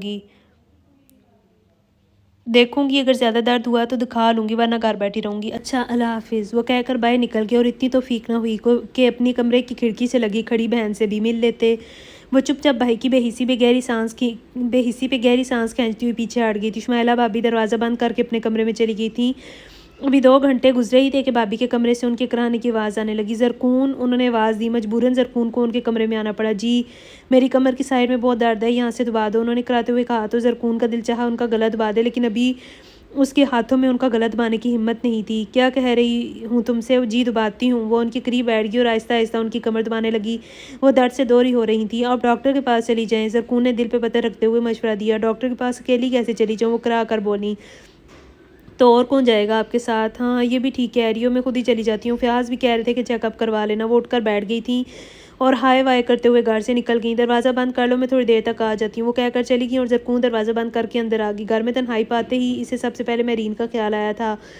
وہ دیوار کے ساتھ اسٹول رکھ کر دیوار کے پار جھانکنے لگی۔ مہرین، مہرین، اس کا دل مہرین کو آوازیں دیتے ہوئے اندر سے سہم رہا تھا، کیونکہ فیاض بھائی اور شمیلہ بھابی نے مہرین سے ملنے ملانے پہ سختی سے پابندی لگائی تھی، اس لیے وہ شمیلہ بھابی کے جانے کے بعد اسے بلا رہی تھی۔ اتنے دنوں سے دونوں کی ملاقات بھی نہیں ہوئی تھی۔ مہرین، اس نے خاصی بلند آواز سے پکارا تو مہرین کی امی سامنے آ گئیں۔ کیا بات ہے بیٹا؟ خالہ، وہ مہرین کہاں ہے؟ بیٹا، وہ تو ٹیوشن کے لیے گئی ہے، وہ کب آئے گی بیٹا؟ 2 گھنٹے تو لگ ہی جاتے ہیں۔ اوہو، خیر، وہ آئے تو اسے بتا دیجیے گا۔ ٹھیک ہے بیٹا، انہوں نے اس بات میں سر ہلایا اور زرکون اسٹول سے نیچے اتر آئی۔ وہ بے چینی سے اپنے صحن میں ٹہلنے لگی۔ 12 بجے کے قریب بھائی گئے تھے اور 2 بجے بھابی ڈاکٹر کے پاس گئی تھی اور اب شام کے 6 بج رہے تھے۔ وقت ہو رہا تھا 6 بجے کا وقت ہو رہا تھا، سائے ڈھل چکے تھے۔ وہ بھابی کا انتظار کرتے ہوئے اندر ہی اندر ہول رہی تھی کہ اتنے میں دروازے پہ دستک ہوئی۔ بھابی، وہ لپک کے دروازے کے قریب آئی اور دروازہ کھول دیا، لیکن آنے والا اسے دھکیل کر اندر داخل ہوا اور فوراً دروازہ بند کر دیا۔ تم؟ وہ جبران کو دیکھ کر چکرا گئی تھی۔ اس کے چہرے کی رنگت سفید لٹھے کی مانند ہو گئی تھی۔ کیوں، میں نہیں آ سکتا؟ وہ خفاشت زدہ مسکراہٹ سے بولا۔ مگر گھر پہ کوئی نہیں ہے، وہ بھابی بھی ڈاکٹر کے پاس ہیں، تمہاری بھابی ڈاکٹر کے پاس اور تم میرے پاس، وہ ہنستے ہوئے بولا۔ یہ تم کیا کہہ رہے ہو؟ تم جاؤ یہاں سے۔ زرکون نے باہر دروازے کی سمت بڑھنا چاہا، لیکن جبران نے اسے بازو سے کھینچ کے برآمدے کی سمت دھکیل دیا۔ وہ کرسی سے ٹکرانے کی وجہ سے درد سے کراہی تھی۔ خاموش، ذرا سی بھی آواز نکالو گی تو پورے محلے میں بدنام ہو جاؤ گی۔ میں صاف صاف مکر جاؤں گا، بلکہ سب کو یہی بتاؤں گا کہ تم نے مجھے خود بلایا تھا۔ جبران نے اسے بازو سے پکڑ کر اٹھاتے ہوئے دھمکی دی تھی۔ چھوڑو مجھے، دفع ہو جاؤ یہاں سے۔ وہ اپنی ساری ہمتیں مجتمع کرتے ہوئے دہاڑی تھی۔ بکواس بند کرو۔ جبران نے پوری قوت سے اس کے چہرے پر تھپڑ دے مارا تھا۔ میری سفید کبوتری، بڑا تڑپایا ہے تم نے مجھے۔ کتنے مہینوں سے تمہارے در پہ کتوں کی بو سونگھتا پھر رہا ہوں، اپنی جیب خالی کر دیا ہے تمہاری خاطر، اور آج تو تجھ سے سب کچھ وصول کر کے ہی جاؤں گا۔ جبران اسے کھینچتے ہوئے اندر لے آیا تھا۔ زرکون کی زبان کنگ ہو گئی تھی۔ تمہارے چند لمحوں کی قربت کے لیے میں نے لاکھوں لٹائے ہیں، تمہارا یہ چمکتا بدن میری حسرت ہے۔ وہ کمرے کا دروازہ بند کر رہا تھا۔ زرکون ہوش میں آ گئی۔ کتے، چھوڑو مجھے پتا تھا کہ تم ذلیل اور گھٹیا انسان ہو، تمہاری ہوس تمہارے چہرے سے ٹپکتی تھی۔ مہرین سچ کہتی تھی۔ وہ جبران پر جھپٹ پڑی تھی، لیکن اس کا مقابلہ کہاں تک کر سکتی تھی؟ اس نے زرکون کو بری طرح دیوار کے ساتھ پٹک دیا تھا۔ زرکون دیوار کے ساتھ ٹکرائی تو اس کی چیخ نکل گئی اور دماغ چکرا گیا۔ میں نے سوچا تھا تم اگر میرے ساتھ تھوڑا تعاون کر دو گی تو میں بھی تمہیں زیادہ نقصان نہیں پہنچاؤں گا، لیکن لگتا ہے کہ تم اپنا نقصان بھی کرو گی اور میرا بھی۔ جبران دروازہ بند کر کے اس کی طرف پلٹا اور پیشانی سے نکلنے والے خون کو ہاتھ سے پونچھتی ہوئی زرکون بمشکل چکراتے دماغ کو سنبھالتے ہوئے اپنے قدموں پہ کھڑی ہوئی تھی۔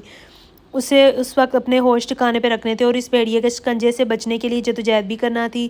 اس نے آگے پیچھے نظر دوڑاتے ہوئے کوئی ایسی چیز تلاش کرنا چاہی جس کو استعمال کر کے وہ اپنا بچاؤ کر سکتی، لیکن اسے کوئی چیز تو نظر نہیں آئی۔ البتہ وہ قریب آ گیا تھا۔ اس نے اپنا ہاتھ زرکون کے منہ پہ جما دیا تھا اور دوسرے ہاتھ سے اس کا دوپٹہ پرے پھینک دیا، لیکن زرکون نے بڑی پھرتی سے اپنے ہاتھ کا پنجہ اس کے منہ پہ دے مارا۔ زرکون کا ناخن اس کی آنکھ میں چبھا اور وہ تکلیف سے پیچھے ہٹ گیا۔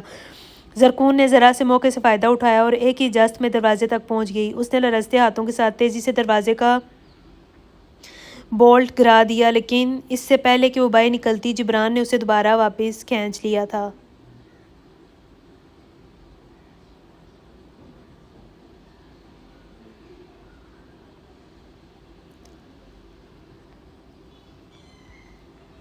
مہرین، اس نے بلند آواز سے پکارا۔ نہیں آئے گی تمہاری مہرین، سارے انتظام کر کے آیا ہوں۔ بھابی، وہ پھر چیخی، ہوں تمہیں پلیٹ میں سجا کر میرے سامنے پیش کرنے والی تمہیں بچانے کے لیے کیوں آئے گی بھلا؟ وہ زرکون کو بالوں سے پکڑتے ہوئے بولا، تم اچھا نہیں کر رہے ہو، فیاض بھائی تمہارا قتل کر دیں گے۔ وہ چبا کے بولی اور اپنے بال چھڑانے کی کوشش کی۔ انہیں کوئی ثبوت دو گی تو وہ میرا قتل کریں گے نا؟ وہ کمینگی سے ہنسا اور اپنا دوسرا ہاتھ اس کے کندھے پہ رکھ دیا۔ تمہاری اس حالت کی ذمہ دار تمہاری یہ قیامت ڈھاتی جوانی ہے، اتنی خوبصورتی اور ایسی اٹھان، ہائے میں مر ہی نہ جاؤں تم پہ۔ وہ اس کے کندھے اور بازو کو سہلاتے ہوئے بول رہا تھا اور زرکون کو لگا جیسے کہ اس کے جسم پہ سانپ رینگ رہا ہو۔ وہ ایک بار پھر سے اس کے منہ پہ جپٹی تھی اور جبران کی گرفت ایک بار پھر ڈھیلی پڑ گئی تھی اور اتنے میں زرکون گرتی پڑتی باہر نکل گئی تھی۔ وہ بھی اس کے پیچھے بھاگا تھا۔ زرکون کی دوڑ کچن تک گئی تھی۔ جیسے ہی وہ بھی اس کے پیچھے اندر داخل ہوا، اس نے اپنی پوری قوت سے موٹا سا ڈنڈا اٹھا کے اس کے سر میں دے مارا تھا اور اتنی قوت، اتنا زور سے مارا تھا کہ جبران جیسے مرد کی بلند کرہ نکلی تھی اور وہ کھڑے قد سے زمین پہ گر کر لوٹ پوٹ ہو گیا تھا اور اس کے سر سے خون کا فوارہ بہہ نکلا اور کچن کا فرش خون سے رنگین ہوتا چلا گیا، یہاں تک کہ جبران کا وجود بے حس و حرکت ہو گیا اور اسے دیکھتے دیکھتے زرکون کی آنکھیں پھٹ گئی تھیں۔ وہ بے جان پڑے جبران کو حق تک دیکھتی رہ گئی تھی۔ امید کرتی ہوں کہ آپ لوگوں کو پسند آیا ہوگا۔ اوکے، اللہ حافظ۔